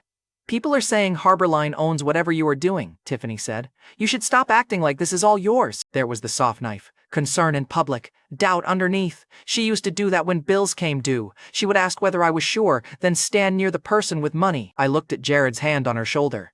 You want me fake, I told Tiffany. It makes your upgrade feel cleaner. Her eyes flashed. Jared's friends made the wrong sound at the wrong time. A little laugh. Tiffany heard it. So did Jared. Now he had to defend her pride and his own. Too late. His friends had seen him get clipped. The crowd had seen Hannah side with me. Tiffany had heard me sound calmer than a man who should still be chasing her. Jared needed a bigger stage because he had started losing on the small one. He stepped onto the plaza bench. Amazing. He physically climbed into clown position. Fine, Jared called out. Let's make this simple. Darren says questions about money get expensive. I say his money is Dex's crypto stunt and Harborline charity. Phones came up.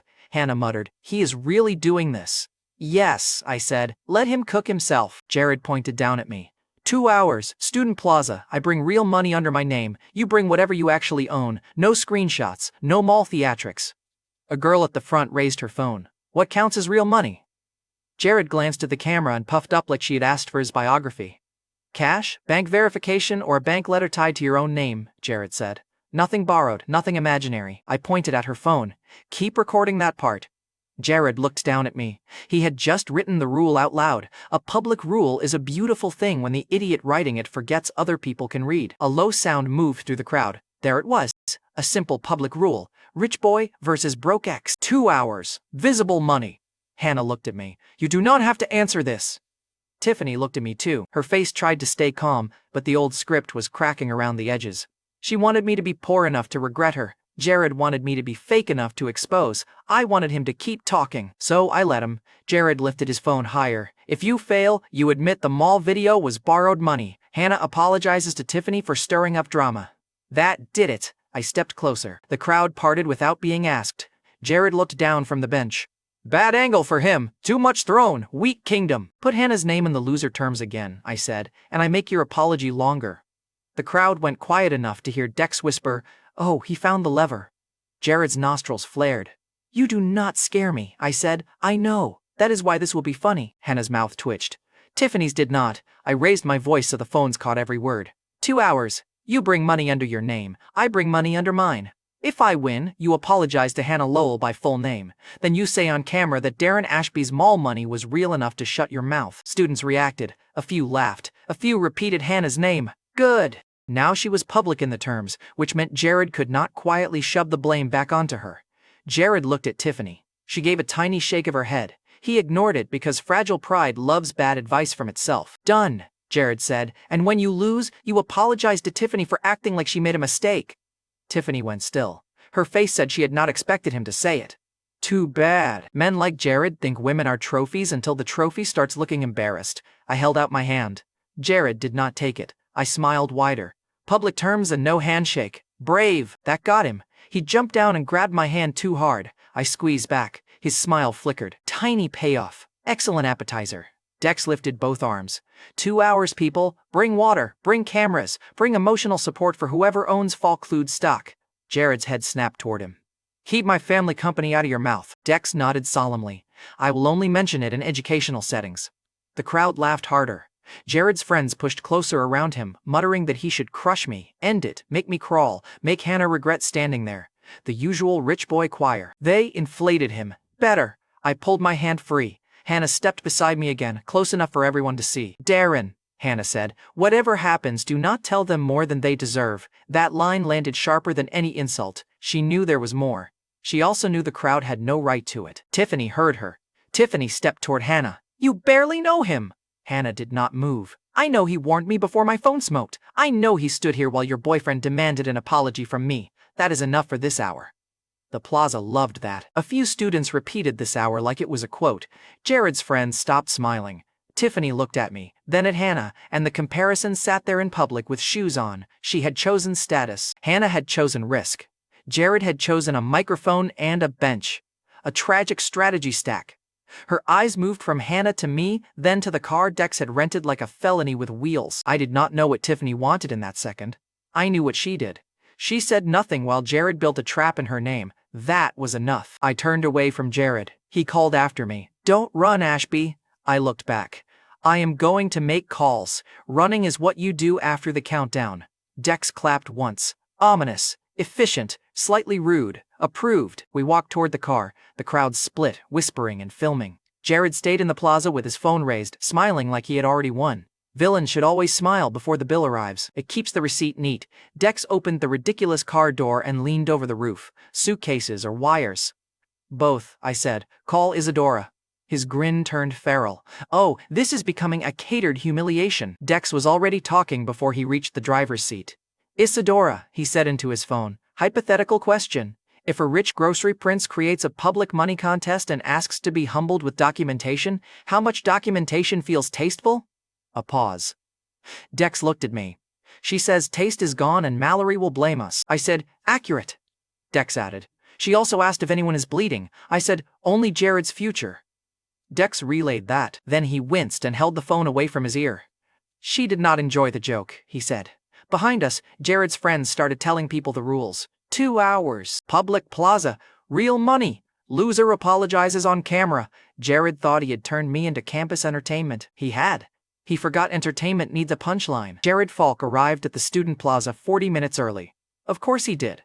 Rich boys love punctuality when humiliation is scheduled for someone else. He had 2 folding tables, a Falk Foods envelope, and enough cash bundles to make the crowd lean forward. Tiffany stood near the steps in a pale coat, saying little and watching everything. Hannah stood on the other side of the plaza with her arms crossed and her phone down. That mattered. Everyone else wanted content. Hannah wanted me to survive the content. Jared slapped one bundle on the table. Phones rose. He smiled at them. This is what real money looks like when it belongs to you. A few students cheered. A few students filmed the envelope like Falk Foods had sponsored a circus. I arrived with empty hands. Jared looked delighted by the empty hands. Phone on the table, he said. No last-second begging. The crowd liked that too. A few students repeated phone on the table like it was courtroom procedure. Cute. No judge was coming. Jared wanted crowd law, and I was happy to let the crowd collect. Rules sound fair when the loser thinks he wrote them. I placed my phone face down beside his cash. Dex had already called Isadora. Mallory had already been warned badly. The trap was sealed before Jared added the ribbon.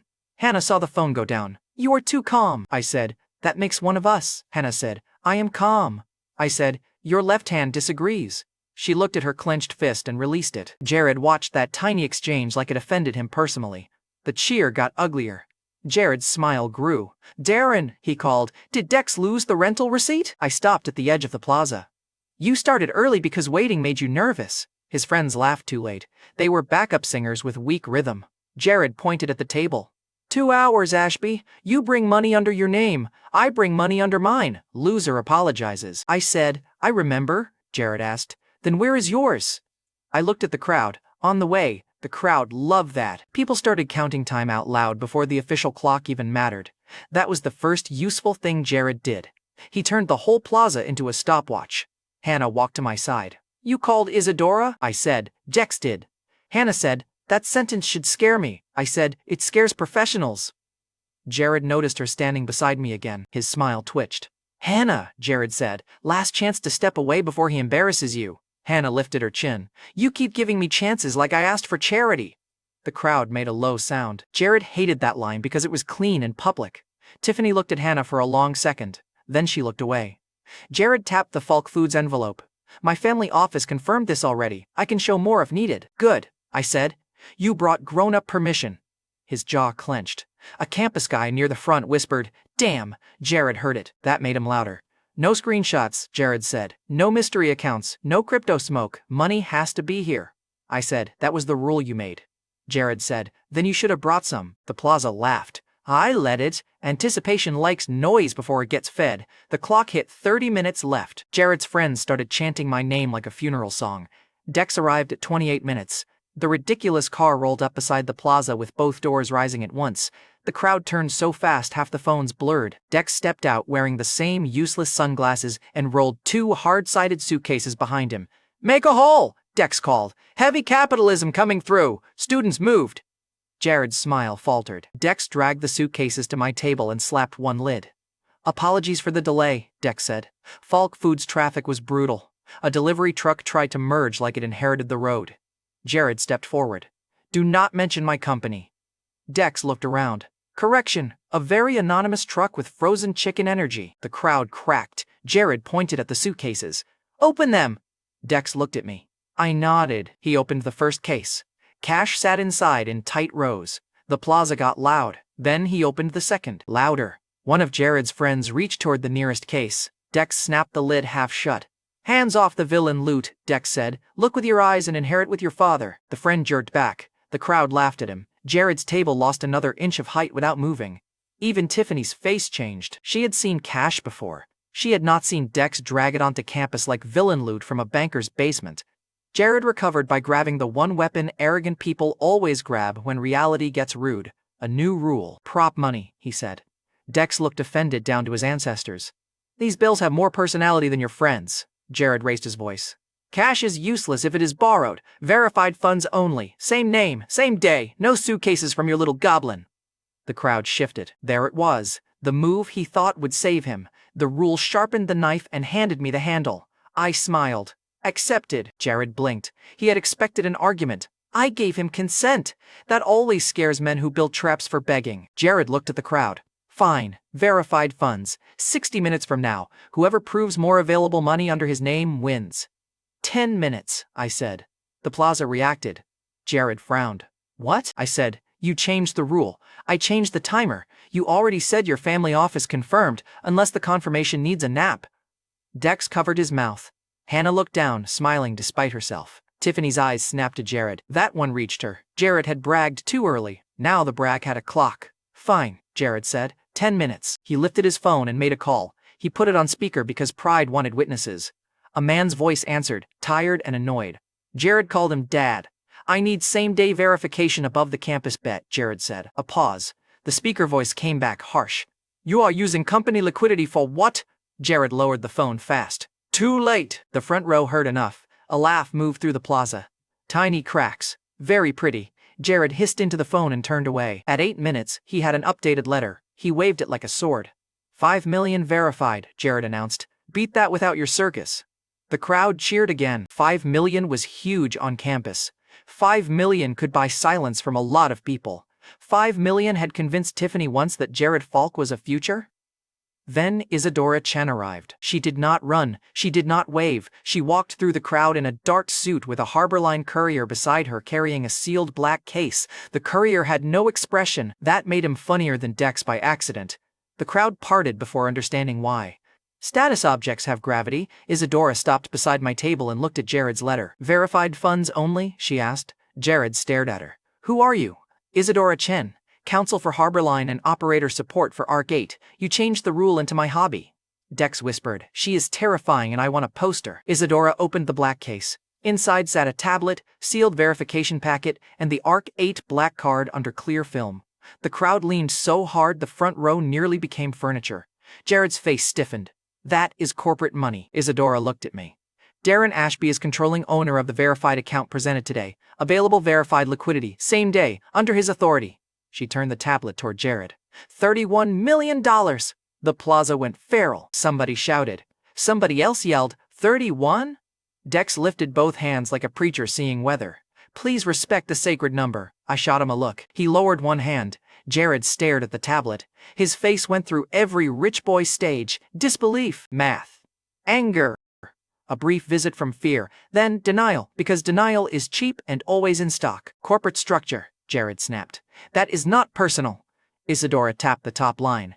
Your own rule said verified funds under authority. You changed cash to verified access. This qualifies. Your family letter qualifies too. His number is higher. The crowd made the sound people make when a loophole bites the man who wrote it. Jared looked at Tiffany. Tiffany said nothing. That silence had weight. The girl who once chose his future watched him lose a money contest to the man she had left for debt. Delicious symmetry. Jared tried one more call. He moved away, but the plaza followed with phones. Dad, I need a bigger line, he said. The speaker was off this time. His face still told enough. He listened. His shoulders dropped. He argued. His mouth tightened. Then he hung up. Cooked! No sauce, Dex whispered. He has been returned to kitchen. I almost laughed. Almost. Jared turned back toward us. Jared tried to bargain with his own timer at 90 seconds. Assets should count, he said. Equity, family position, credit access. Real wealth is broader than a balance. Isadora looked at him like he had spilled soup on a contract. You demanded same-day verified funds. The crowd recorded it. Dex lifted his phone. Multiple angles, very cinematic. Jared's friends stopped chanting. The plaza had heard the switch. Nothing kills a rich bully faster than changing rules after losing the last one. The clock had 2 minutes left. Students started counting without anyone leading them. 10, 9. Jared raised his hand. Shut up. Bad move. Crowds hate being told to stop enjoying free blood sport. 8, 7. His friends backed up half a step. Backup singers leaving the stage. Tragic. 6. Tiffany looked at the ground. 5. Hannah stood beside me, steady as a locked door. 4. Isadora closed the black case. 3. Dex saluted Jared with one cash bundle. 2. Jared's face had gone red from neck to hairline. 1. The plaza erupted. I did not raise my voice. I did not need to. Apologize, I said. Jared stared at me. I pointed at Hannah. I said, full name, clear voice, you made the rule. His throat worked. For a second, I thought he would swing. That would have been generous. Instead, Tiffany stepped closer. Jared. It sounded like warning, not comfort. He folded. Jared turned to Hannah. Hannah Lowell, I apologize. The crowd quieted enough to catch it. I waited. Jared looked like he wanted to swallow glass. I was wrong about Darren's money, Jared forced out. The mall money was real, Dex whispered. Historic scholarship. Hannah did not smile. She only nodded. That made her look bigger than everyone laughing. Tiffany finally looked at me. Her face had lost the clean room dream for a second. Darren, Tiffany said, how much of this is real?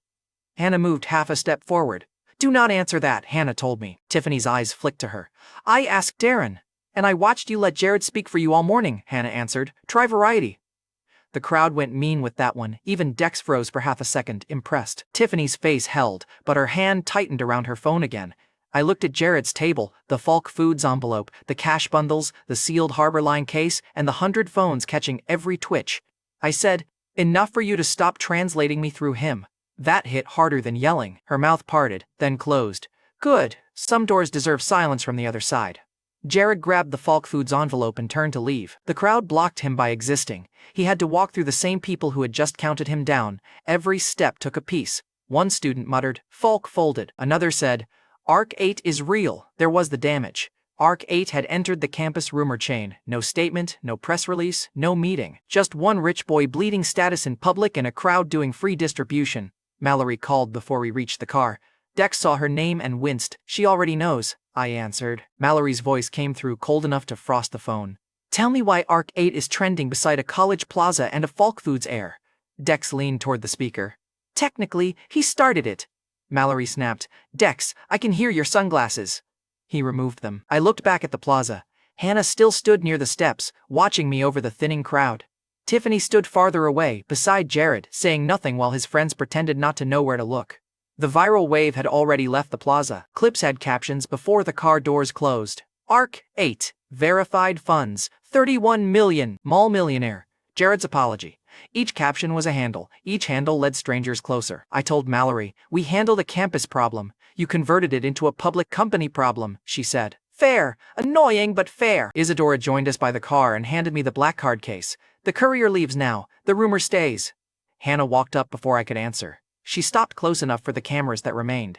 You won, Hannah said. Leave before they make you explain. Smart girl. Dangerous girl. I nodded. Tiffany watched that too. I got into Dex's ridiculous car with Mallory still scolding me through the phone and Campus still chewing on my name. Jared thought he had forced me to prove my money. He had forced me to prove Arc 8 existed. That cost more. I thought losing my anonymity at school was messy. The next vote put my name on screens in places I had never visited. By midnight, Arc 8 was trending beside Jared Falk's apology. That was a stupid sentence. A week earlier, Arc 8 was a couch account with Dex's snack crumbs and the keyboard. Now campus clips had strangers asking questions. Was I a crypto fraud, a trust fund plant, or a rich kid pretending to be broke for attention? Wrong on all three. The fourth theory was worse. Nobody knew what to call us yet. Impressive failure rate. Mallory Parnell dragged us into Harborline Capitol Tower before breakfast. Dex arrived wearing the same sunglasses from campus. Mallory stopped him at the lobby scanner. Take those off before I call security on taste. Dex removed them. My brand is under attack. Your brand nearly put Arc 8 on a student gossip page, Mallory snapped. It was already there, Dex muttered. She pointed one finger at him. He folded. Fast. Elegant almost. The private conference room looked too clean for us. Glass walls, muted carpet, no pizza boxes. Harborline people walked past and glanced in like we were an aquarium full of expensive mistakes. Isadora Chen shut the blinds. Brock Hensley put 3 tablets on the table and kept one eye on the door. Mom money stayed untouched. That was the first rule I said out loud. Mallory nodded once. Good. Say the second. No more public stunts. Dex lifted a hand. Can we define stunt? Mallory turned toward him. Dex lowered the hand. Defined. Understood. Devastating. My phone buzzed before Mallory could continue roasting him. Hannah Lowell had sent a screenshot from a campus finance thread. Students had made a betting board from Jared's loss. One side said, Darren is real. The other side said Darren is borrowed. Under it, someone had posted a headline about Britain. Sterling exit vote enters final week. Stay side leads hard. Hannah's message followed. My father is in Britain. He says every dinner table laughs at exit. Jared is already calling it the next thing you'll fake. I stared at the word exit. The room dimmed around the edges. The Goldhawk landed on the glass wall. Its wings stretched across the headline like it was clawing through the screen. 2 fragments burned into the reflection. Exit passes. Pound breaks. Then the hawk vanished. The room returned with Mallory mid-sentence. Darren, she said, your face just did the thing Dex refuses to name in writing anymore. Dex whispered. The shiny doomed chicken has unionized. I looked at the headline again. The Sterling exit vote was simple enough for normal people to misunderstand. Britain either stayed tied to the Continental Union or it left. If stay won, our position burned. If exit won, the pound broke and the position exploded. No lecture needed. A coin toss with a guillotine under the losing side gets the message across. Brock read my expression and went pale. You want to bet against stay? Yes. Isadora's pen stopped moving. Every public model says stay. Good, I said. Then exit is cheaper. Mallory pushed back from the table. Absolutely not. Dex leaned toward Brock. She used the full absolutely. We are in danger. Mallory ignored him. We just became visible because you let a grocery heir bait you into a plaza circus. Reporters are already asking the lobby whether Arc 8 is a real company. Now you want to bet against a national vote? The room phone rang. Nobody moved, Isadora answered and listened for 3 seconds. Her face sharpened. No comment. She hung up. Reporter downstairs, Isadora said, asked whether Harborline funded the cash contest. Mallory looked at me like I had personally mailed her a migraine. Good. Public stupidity had followed us into private money. Dex pointed at me. To be fair, Jared started it. Mallory snapped. Dex, if fairness mattered to markets, your socks would be bankrupt. He looked down. These are limited edition. Exactly. Brock tapped the Sterling headline. Exit is polling behind everywhere. Betting large means every analyst calls us insane before we even lose. Then they should enjoy the warm-up, I said. The conference phone rang again. Mallory checked the screen and stood straighter. That got my attention. Hugh Caldwell, she said. Hugh Caldwell was Harborline Capital's president. Harborline had found us, lent us rooms, and watched our wins. Now its president wanted to know whether I was a genius or a liability with good timing. Mallory put him on speaker. Caldwell's voice came calm and older. Mr. Ashby, I was told Arc 8 is preparing a position around the Sterling exit vote. I looked at Mallory. She did not blink. Caldwell continued. Before you accuse Mallory, understand something. Winners at your volume make noise even when they whisper. You, unfortunately, brought a marching band to campus, Dex mouthed. Marching band. Mallory pointed at him without looking. Dex went silent. I leaned toward the speaker. Are you warning me away or asking in? Caldwell gave a short laugh. That is the kind of question young men ask before they learn what enemies cost. Answer anyway. Stay is favored by every serious desk I respect, Caldwell said. If you go against it and lose, Arc 8 becomes a viral joke with no liquidity. If you win, you become a future corpse with excellent returns. The room went still. Dex whispered. Corpse feels aggressive. Caldwell heard him. Mr. Parnell, people who win this loudly get sued, copied, stalked, courted, and hunted. Sometimes in that order. Sometimes before breakfast. Dex sat back. I withdraw my complaint. Corpse has context. Caldwell shifted back to me. Harborline will not make this choice for you. We will not save you from it either. If Mallory executes, she does so because she believes Arc 8 can survive the attention. I am calling to tell you the attention is already here. Permission would have sounded softer. Caldwell gave me a warning with a receipt. I liked him more for skipping the fake comfort. Thank you, I said. Caldwell paused. One more thing. If your confidence comes from something illegal, stop now. If it comes from something you cannot explain, prepare to be asked anyway. The speaker clicked off. Dex stared at the phone. That man could make soup sound like a subpoena. Mallory looked at me. You heard him. I heard him. And? I turned the sterling headline toward the room. We open the position. Brock's fear hardened into anger. Useful upgrade. Give me one usable reason, Brock said. 1. Polling flaw, regional turnout, hidden money, anything I can defend after. I looked at the stay headline. The Goldhawk was gone. That was always the nasty part. The warning left me holding air while everyone else demanded proof. I give you the choice before I move, I said. A clean defense comes later if we survive. Isadora's pen tapped once. That answer will age badly in a deposition. Then keep me out of one. Mallory stared at me. You keep saying things that make lawyers multiply. Dex leaned toward Isadora. Can lawyers multiply? Isadora answered without looking at him. When men like you touch money? Yes. Dex nodded. Horrifying ecosystem. Brock rubbed both hands over his face. So the question is trust. Today, I said. He laughed once, and it sounded awful. I hate today. Same, Dex said. Today has teeth. Brock closed his eyes. Isadora exhaled once. Mallory's jaw tightened so hard I heard the decision forming. Dex raised both hands.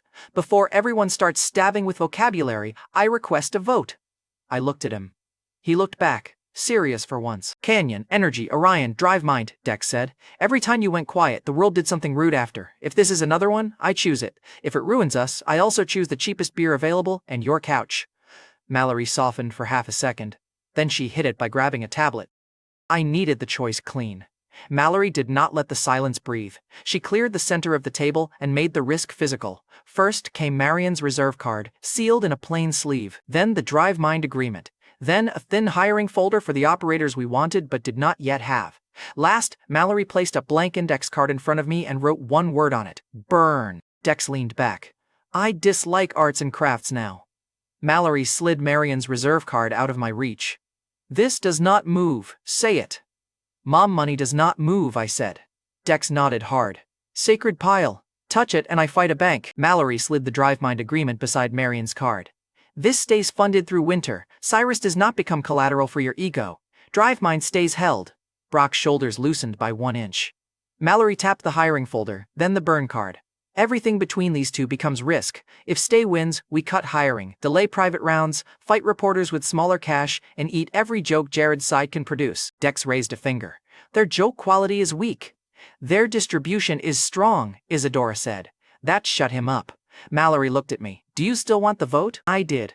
Because the Goldhawk had never handed me comfort. It handed me a door and dared me to look stupid before it opened. I stood at the end of the table. One word, I said. In or out. Keep it clean. If you say out, you keep what you earned and walk clean. I will not dress the exit as guilt, debt, or ugly loyalty. Dex frowned. I enjoy ugly ceremonies. One word. He grinned. In. Brock stared at the sterling headline. His fingers shook once against his notebook. In, Brock said, and the word sounded like it cost him skin. Isadora closed the red folder. In. I will prepare the global side and insult the paperwork until it behaves. Mallory looked at the blinds. Outside, a reporter had made it past the lobby desk. I heard his voice through the glass. Is Darren Ashby inside? Is Arc 8 tied to Harborline? A Harborline staffer blocked him with a smile that looked expensive and exhausted. Mallory did not look away from the reporter. Then she said, In. Because if you are going to touch a stove, somebody should at least make you use the correct hand. Dex whispered, Romantic. Mallory said, Dex. He folded again. The vote paid the scene before the trade did. That mattered. Money can buy employees. It cannot buy people choosing the cliff before proof. I tapped the table once.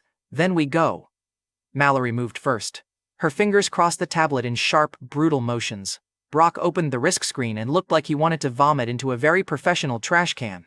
Isadora called a Harborline operator and used language so clean it sounded more violent than Dex's insults. Dex sat beside me and held up an unopened cheap beer from his backpack. I stared at him. He shrugged. Emotional collateral, Mallory snapped. Why do you have beer in Harborline Tower? For bankruptcy. That answer made it worse. The first order opened. The screen flashed red for half a second, then settled. Arc 8 had bet against everyone. Outside the glass, the reporter lifted his phone and tried filming through the blinds. Mallory slammed the blinds completely shut. Congratulations, she said. We are now either disciplined contrarians or public idiots with a tower view. Public idiots have won before, Dex said.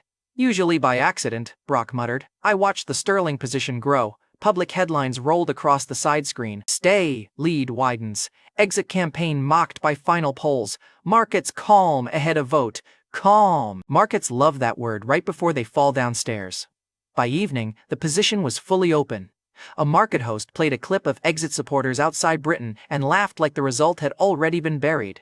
Exit bettors are paying for a fantasy, he said. Dex pointed at the screen.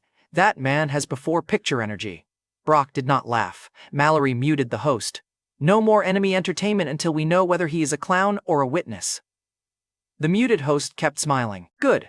I liked enemies who gave the thumbnail early. Most of Arcade's liquid money sat under one yes or no result. Mom money stayed safe. Drive mines stayed held. Everything else stood near the edge and waited for Britain to speak. At 2:18 in the morning, early coverage hit. Stay leads first wave. The position turned red. Brock whispered, that is normal for early districts. Then the next wave landed. Stay, lead strengthens. More red. Dex stopped joking. Mallory's eyes moved to me. This is where people decide whether they were brave or stupid.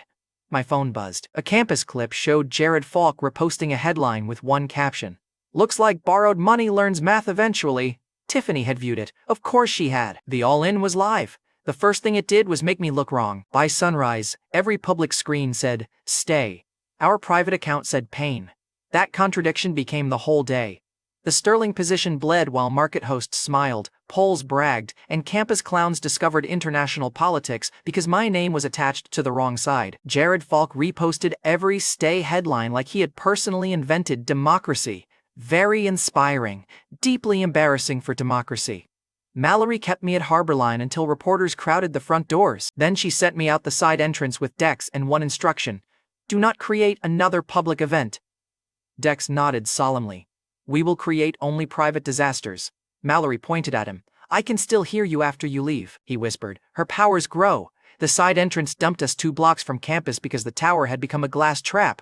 I should have gone home. Then Hannah texted. Finance classroom. Jared made a stay board. Tiffany is here. They are laughing at exit. Dex read it over my shoulder. That sounds like bait. It is.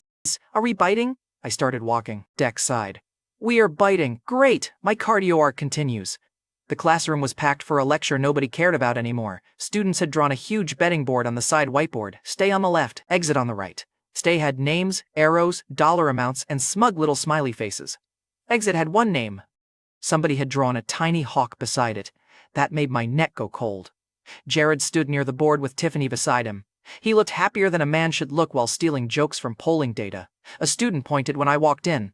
There he is, exit guy. Jared turned with that clean air smile.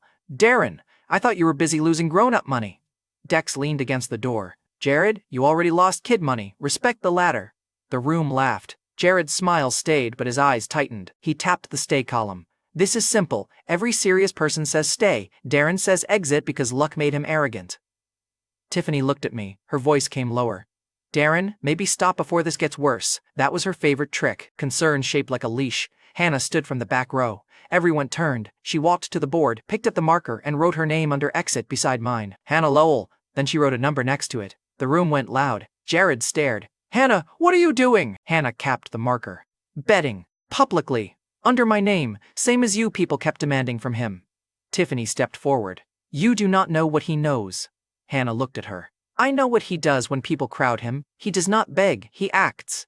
That line hit the room like a chair dragged across tile. Jared laughed too loudly. So this is loyalty now? Burning money to impress Darren? Hannah looked at him like he had brought plastic forks to surgery. You burned your dignity for free yesterday. My price is better. The class erupted. Dex touched his chest. I want that engraved. Jared's face flushed. Tiffany did not laugh. Her eyes moved from Hannah's name to mine. That was the public tether. Arc 8 was bleeding in a tower. Hannah had just put her own status beside the wound where everyone could see it. Jared tried to laugh it off and failed halfway through the sound. "You think standing next to him makes you brave?" Jared asked. Hannah looked at the stay side of the board. "I think standing next to you made Tiffany bored." The room went sharp. Tiffany's face tightened. Jared turned toward Hannah like he had finally found a target he could punish. "Watch your mouth!" I stepped between them before the threat grew legs. "Talk to me," I said. "You keep picking women to make yourself look taller. It is not working." A student in the back whispered, "He's cooked again." Jared heard it. "Good." Public shame needs witnesses with decent timing. My phone buzzed. "Mallory!" I answered in the hallway before the room could feed on my face. Mallory's voice came sharp. "Margin alert! If the red line gets worse, the platform starts cutting pieces." A red banner blinked through the live screen she sent me. "Auto cut threshold approaching. Beautiful corporate wording." The machine was basically saying, "Keep bleeding and I remove your hands." Isadora came onto the line. "Reporters have connected Arc 8 to the exit position. If we get auto cut, they will call it a forced retreat before the day ends." Dex leaned against the wall. "Can reporters legally smell fear?" "They monetize it," Isadora answered. Mallory cut through both of them. "There are 3 choices: close part and live smaller. Hold and pray the threshold does not touch us. Add reserves and remove the last cushion." Brock spoke behind her, and his voice sounded wrecked. "The early stay lead is holding. We can close part now and survive ugly. If we add reserves, we lose the safety wall." I looked through the classroom glass. Jared was pointing at the stay side again. Hannah stood with her arms crossed beside my name. Tiffany watched me through the glass like she wanted the old Darren back for one useful minute. Mallory said, "Darren, say close and I save pieces. Say hold and we keep bleeding." Brock cut in, less steady now. "Say bye and we use the last reserves. I cannot model that. I need you to hear me say it. I cannot model it." The last reserves had been Mallory's breathing room, staffing cushion, legal cushion, the money that let operators sleep when my future fragments got ugly. Mom's account stayed sacred. DriveMine stayed funded. Everything else was meat on the table. Good. Fear had finally stopped wearing a suit. Dex stepped into the hallway and heard enough to go quiet. "How much time?" I asked. Mallory answered, "Minutes before the next cut threshold, maybe less if the market panics against us." The classroom started chanting, "Stay!" Jared had turned the board into a cheer. He really was committed to decorating his own trap. I walked to the bathroom because I needed one clean surface without phones. The mirror above the sink had a crack through the lower corner. Some old hit, maybe a backpack, maybe a drunk fist. My reflection split at the jaw. Then the Goldhawk landed on the crack. Its claws gripped the broken line. The fluorescent light flickered once. 3 words burned across the mirror. "Exit holds late." Then another fragment cut underneath. "By the break."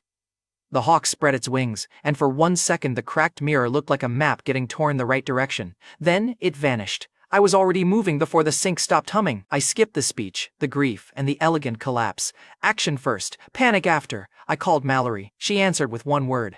"Yes, use the last reserves. By the break." Silence hit the line. Brock breathed once, loud enough to hear. Mallory's voice went flat. "Confirm." "Use the last reserves," Brock cracked. "Darren, if this is wrong, DriveMine stays held but liquidity dies. Payroll gets tight. Operators get exposed. We become a headline with chairs." "Then make the chairs look expensive." Dex whispered. "That was stupid." "I loved it," Mallory said. "Dex, stop helping." Brock's voice broke harder.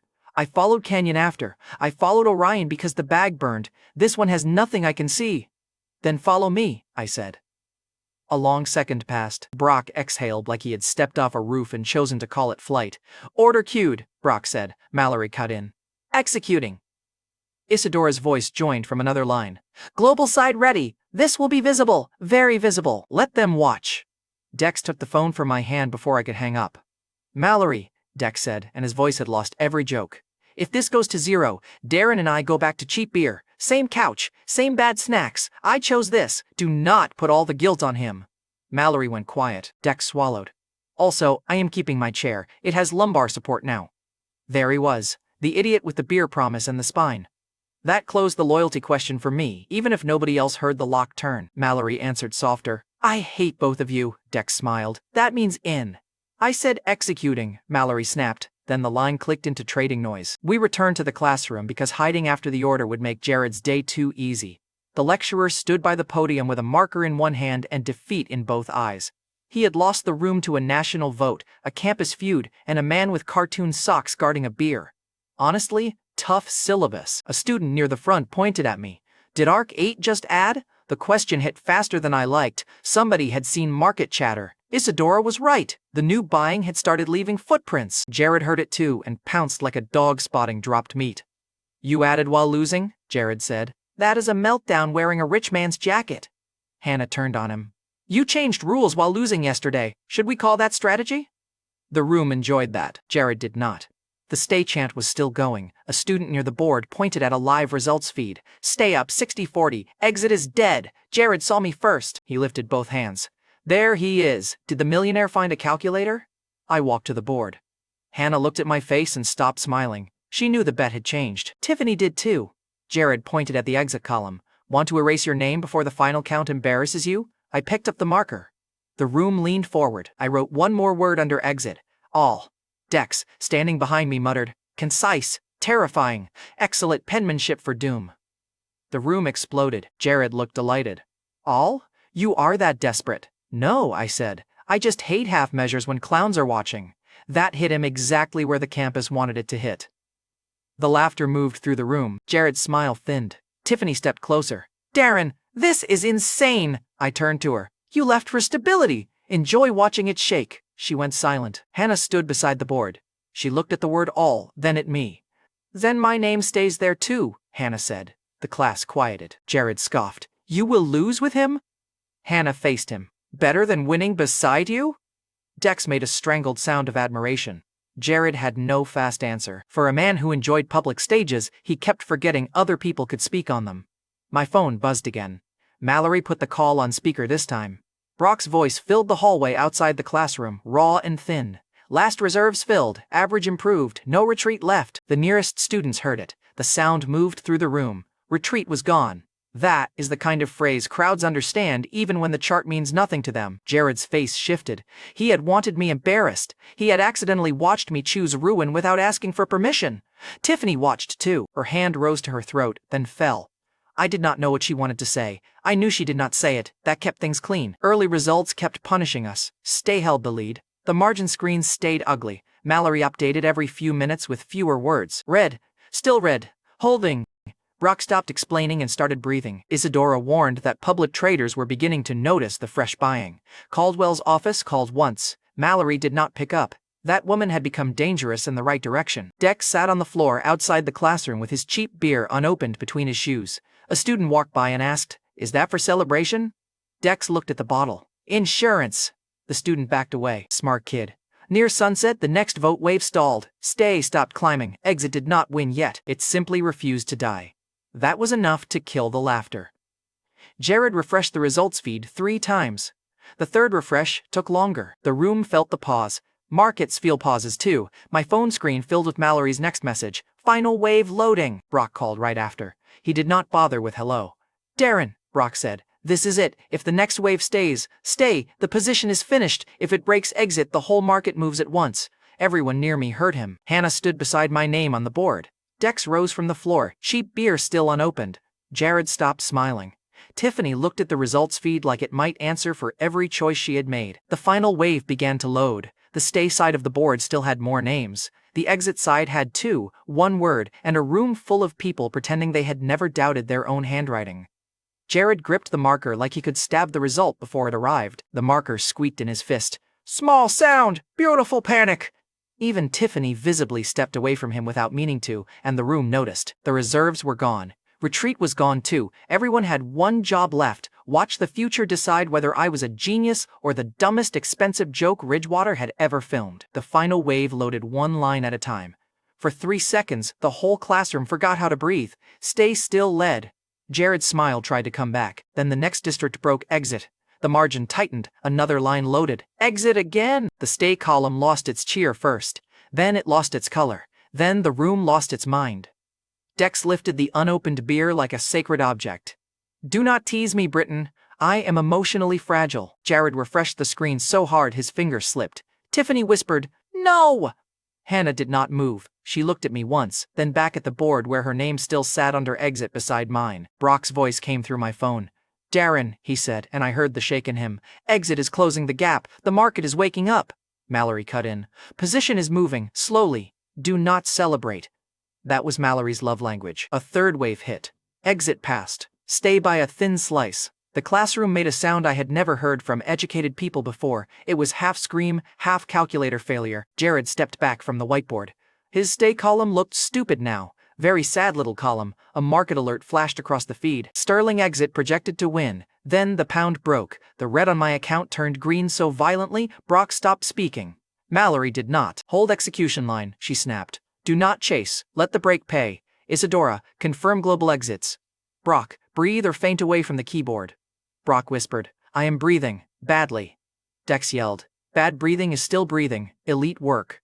I left the classroom before Jared could turn his collapse into one more argument. The hallway was worse. Phones were everywhere. Students had already connected the campus board to the market feed. Arc 8, Sterling exit, and my name moved through chats faster than people could lie about understanding currency. Jared followed me out with Tiffany behind him. He pointed at the screen in my hand. You got lucky again. There it was. The last defense of a man with no evidence and no dignity. I turned. Lucky people do not make you apologize twice, I said. The hallway laughed. Jared froze. A student near the lockers lifted his phone. Apology sequel? Dex appeared at my side. Please title it better than the first one. Jared stepped toward the exit. Hannah moved first. She did not block him. She only pointed at the board through the classroom door. You used my name yesterday, Hannah said. Use it right today. The hallway quieted. Jared's friends found the floor fascinating. Backup singers, unemployed again. Jared looked at Tiffany for help. Tiffany touched his sleeve. He shook her off. That tiny move did more damage than my line. Everyone saw it. Tiffany's hand slid off his sleeve like the touch had burned through her coat. Jared swallowed. Hannah Lowell was right to stand with Darren. Dex lifted one finger. And? Jared looked like he might bite through his own tongue. And I was wrong about exit, Jared forced out. A student in the back yelled, third apology comes with a punch card. The hallway cracked open, laughing. Jared walked through it, red-faced and smaller. That was the final campus receipt. Tiffany had chosen the man with the stable future. His future was now a hallway meme with a food company logo. Tiffany saw it most. She had picked clean rooms and serious people. Now her serious person was losing to a whiteboard. Hannah stepped between the phones and me. He's leaving. A guy in front moved back without arguing. Respect followed her faster after the exit board. Status is a coward. It runs toward whoever looks right last. My phone exploded with calls before we reached the parking lot. Mallory, Isadora, unknown numbers. Hugh Caldwell's office. A reporter had dug up Dex's old gaming handle and called it a financial alias online. Dex saw that headline and clutched his chest. My gamer tag did not consent to journalism. I answered Mallory first. Her voice was controlled violence. Get to the tower. Reporters are outside. The position is printing. Hugh wants a line. Conrad Blaisdell's office called Isadora twice about DriveMind. Also, Dex is banned from speaking to anyone with a microphone. Dex leaned toward the speaker. I am being silenced by success. Mallory snapped. You are being protected from yourself. Fair. Annoying, but fair. By the time we reached Harborline Tower, the lobby looked like a nest of microphones. Reporters shouted my name through the glass. One yelled, did Arc 8 know the Sterling result early? Another shouted, is Harborline backing you? A third asked Dex whether he was the founder of Arc 8. Dex looked offended. I am clearly capital chaos and morale. Mallory grabbed the back of his hoodie and dragged him behind the security line. No microphones, she barked. They asked a biographical question, Dex protested. They asked bait. You are bait with legs. The lobby staff formed a wall. A reporter shoved a microphone toward the gap and shouted, where is Darren Ashby staying tonight? My blood went cold. Mallory's hand shot out. She muted the lobby feed, then pointed at a guard. Address lockdown, now! The staff held the microphones back. Upstairs, Mallory, Brock, and Isadora kept fighting the exits, and the numbers kept climbing because of their hands on the trade. The trading room was all green light and bad breathing. Brock stood over the screen with both hands on the desk. Isadora had two phones pinned between shoulder and ear, red pen still in hand because apparently she intended to litigate the end of the world. Mallory pointed at the main balance. There, she said. The number crossed 1 billion in liquid profit, then kept climbing before the exit settled. Dex made a sound like his soul had tripped. We are past Millionaire, he whispered. Dex, I said. We passed Millionaire before you learned to respect doorways. I mean emotionally. The final exit orders cleared in chunks. Mallory sold into the panic early. Brock called levels with a voice that steadied only after the worst risk had already paid. Isadora locked confirmations and told one operator, no, Arc 8 does not answer reporter questions through a hallway shout. When the last block cleared, the realized profit sat past $1.3 billion. Brock lowered himself into a chair like his knees had resigned. Dex stared at the number. That has too many commas to be moral. Mallory pointed at the lobby camera. Security is being expanded before sunset. If any reporter gets upstairs, I am hiring people whose job title is large man. Dex raised his beer. Supportive of local employment. Dex. He lowered the beer. The balance stayed on screen, green and shameless. That number became a door every enemy in the country had just heard unlock. Hugh Caldwell came on the conference screen 10 minutes later. His tie was perfect. His expression failed him. Good. Impossible money should wrinkle important men. Caldwell looked at the balance, then at me. Mr. Ashby, I told you winners like this get hunted. You also said excellent returns. I did, Caldwell admitted. Harborline wants formal alignment before less friendly people arrive. Mallory crossed her arms. Terms go through me. Caldwell's mouth twitched. That is why I called this line. He was smart. He stayed useful. I said, Harborline gets no leash. Mallory keeps operator control. Isadora reviews the teeth. We decide what Art 8 becomes. Caldwell studied me for 1 second. Then decide quickly. The world is already looking. The screen clicked off. That would have been enough for most days. Sterling Exit had paid. Arc 8 had jumped from rumor to monster. The title word millionaire had become embarrassingly small. Then Monarch Motors called the Ashby house. That part was poetry with a phone bill. When I bought the house back, Mom asked to reconnect Glenn's old number. I did it because she wanted one ordinary thing from before everything broke. Monarch still had that number buried in old contact files, so the first buyback call did not reach my tower. It rang in Glenn Ashby's kitchen. Mom answered. Mallory had routed the call to my phone the moment Marion said the words, Monarch Motors. She knew a revenge scene when it kicked the door. I put Mom on speaker. Marion Ashby's voice came clear from the restored kitchen. This is Marion Ashby, a man's voice answered, polished and hurried. Mrs. Ashby, this is Conrad Blaisdell with Monarch Motors. I am trying to reach Darren Ashby regarding DriveMind Labs. Conrad Blaisdell, Monarch executive. The name sat on old Payne like a boot on a stair. Mom went quiet. Then she said, my husband used to wait for Monarch calls in this kitchen. Conrad paused. There! The mighty machine had found the floor squeaky. Conrad recovered. I understand there is history. Monarch is prepared to make a generous offer for DriveMind. Given today's market movement, strategic consolidation is our priority. Generous. Beautiful word. Corporate men use it when the thing they sold cheap starts breathing fire. I took the phone. Conrad, I said. Darren Ashby. His voice changed. Smaller by a fraction. Mr. Ashby, congratulations on Sterling. Monarch would like to discuss reacquiring DriveMind at a significant premium. I looked at the silver Monarch pen on my desk. Same ridges. Same arrogant little click. Glenn had signed Hope with one. I signed Control with one. That felt correct. You sold DriveMind as sentimental dead weight, I said. Conrad answered too fast. That language came from a representative, not company position. Dex whispered, representative under bus, efficient. Mallory kicked his chair. I kept my voice calm. Your company wanted short-term cash. You got it. We keep the future. Conrad's polish cracked. Mr. Ashby, DriveMind cannot scale without manufacturing support. Monarch can provide that. Cyrus Boone had said the same thing about fear, only honestly. I liked honest fear more. Cyrus gets support, I said. From us. Conrad tried again. There are legacy obligations tied to that technology. Mom's voice came back on the speaker. Soft, sharp, and done kneeling. Glenn had legacy too, Marion said. Monarch stopped answering. Nobody in the room moved. Conrad did not answer quickly.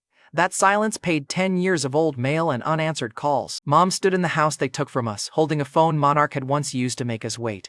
Now Monarch waited on her. I looked at the main balance, the DriveMind agreement, the reporters on the lobby feed, and the black card case on the table. Then I gave Conrad the cleanest answer in my life. No, Conrad inhaled. Mr. Ashby, I would advise? You would advise better if you were earlier. Dex mouthed. Cooked. Correct. Deeply cooked. I ended the call. Mom stayed on the speaker. For a second, I heard only the old kitchen clock behind her. Then Mom said, your father would have liked that. A horn sounded faintly outside her window. For one ugly second, I pictured reporters finding the Ashby house and turning Mom's kitchen into another plaza. Mallory caught my face and pointed at her tablet. Already handled, she said. No address leaks, no visitor list, no hero interviews at Marion's door. Mom heard her and answered before I could. Tell Mallory, thank you. Mallory blinked once, then she looked away like gratitude had insulted her schedule. No joke belonged there, so I gave her the truth straight. We kept the house, Mom. We kept his door. Now we keep what they sold. Her breath caught. Then Marion Ashby laughed once through tears, inside the kitchen where she had once watched Hope die by the phone. The room stayed quiet long enough for the old kitchen clock to tick twice through the speaker. The balance kept blinking green, reporters kept shouting below us. Jared's second apology clip kept spreading through campus. And Mom's laugh still came from the Ashby kitchen, small at first, then steadier. That was the wound closing enough to breathe. After that, the rest came like flying debris. Hannah sent a campus clip. The whiteboard still showed exit under her name and mine. Stay was crossed out. Jared stood near the door while a student asked whether he wanted to apologize to Hannah twice or save it for a trilogy. His friends did not stand with him. Tiffany stood 2 steps away, no longer close enough to look chosen. She looked at the crossed-out stay side. Then she looked at Hannah's name. Then she put her phone down. Visible enough. Paid enough. A text from Tiffany arrived 1 minute later. I always knew you would do something big. I deleted it. Storage is for useful things. Mallory entered with a new list of incoming calls. The first line named a reporter request for Marion's neighborhood, scraped from an old property filing.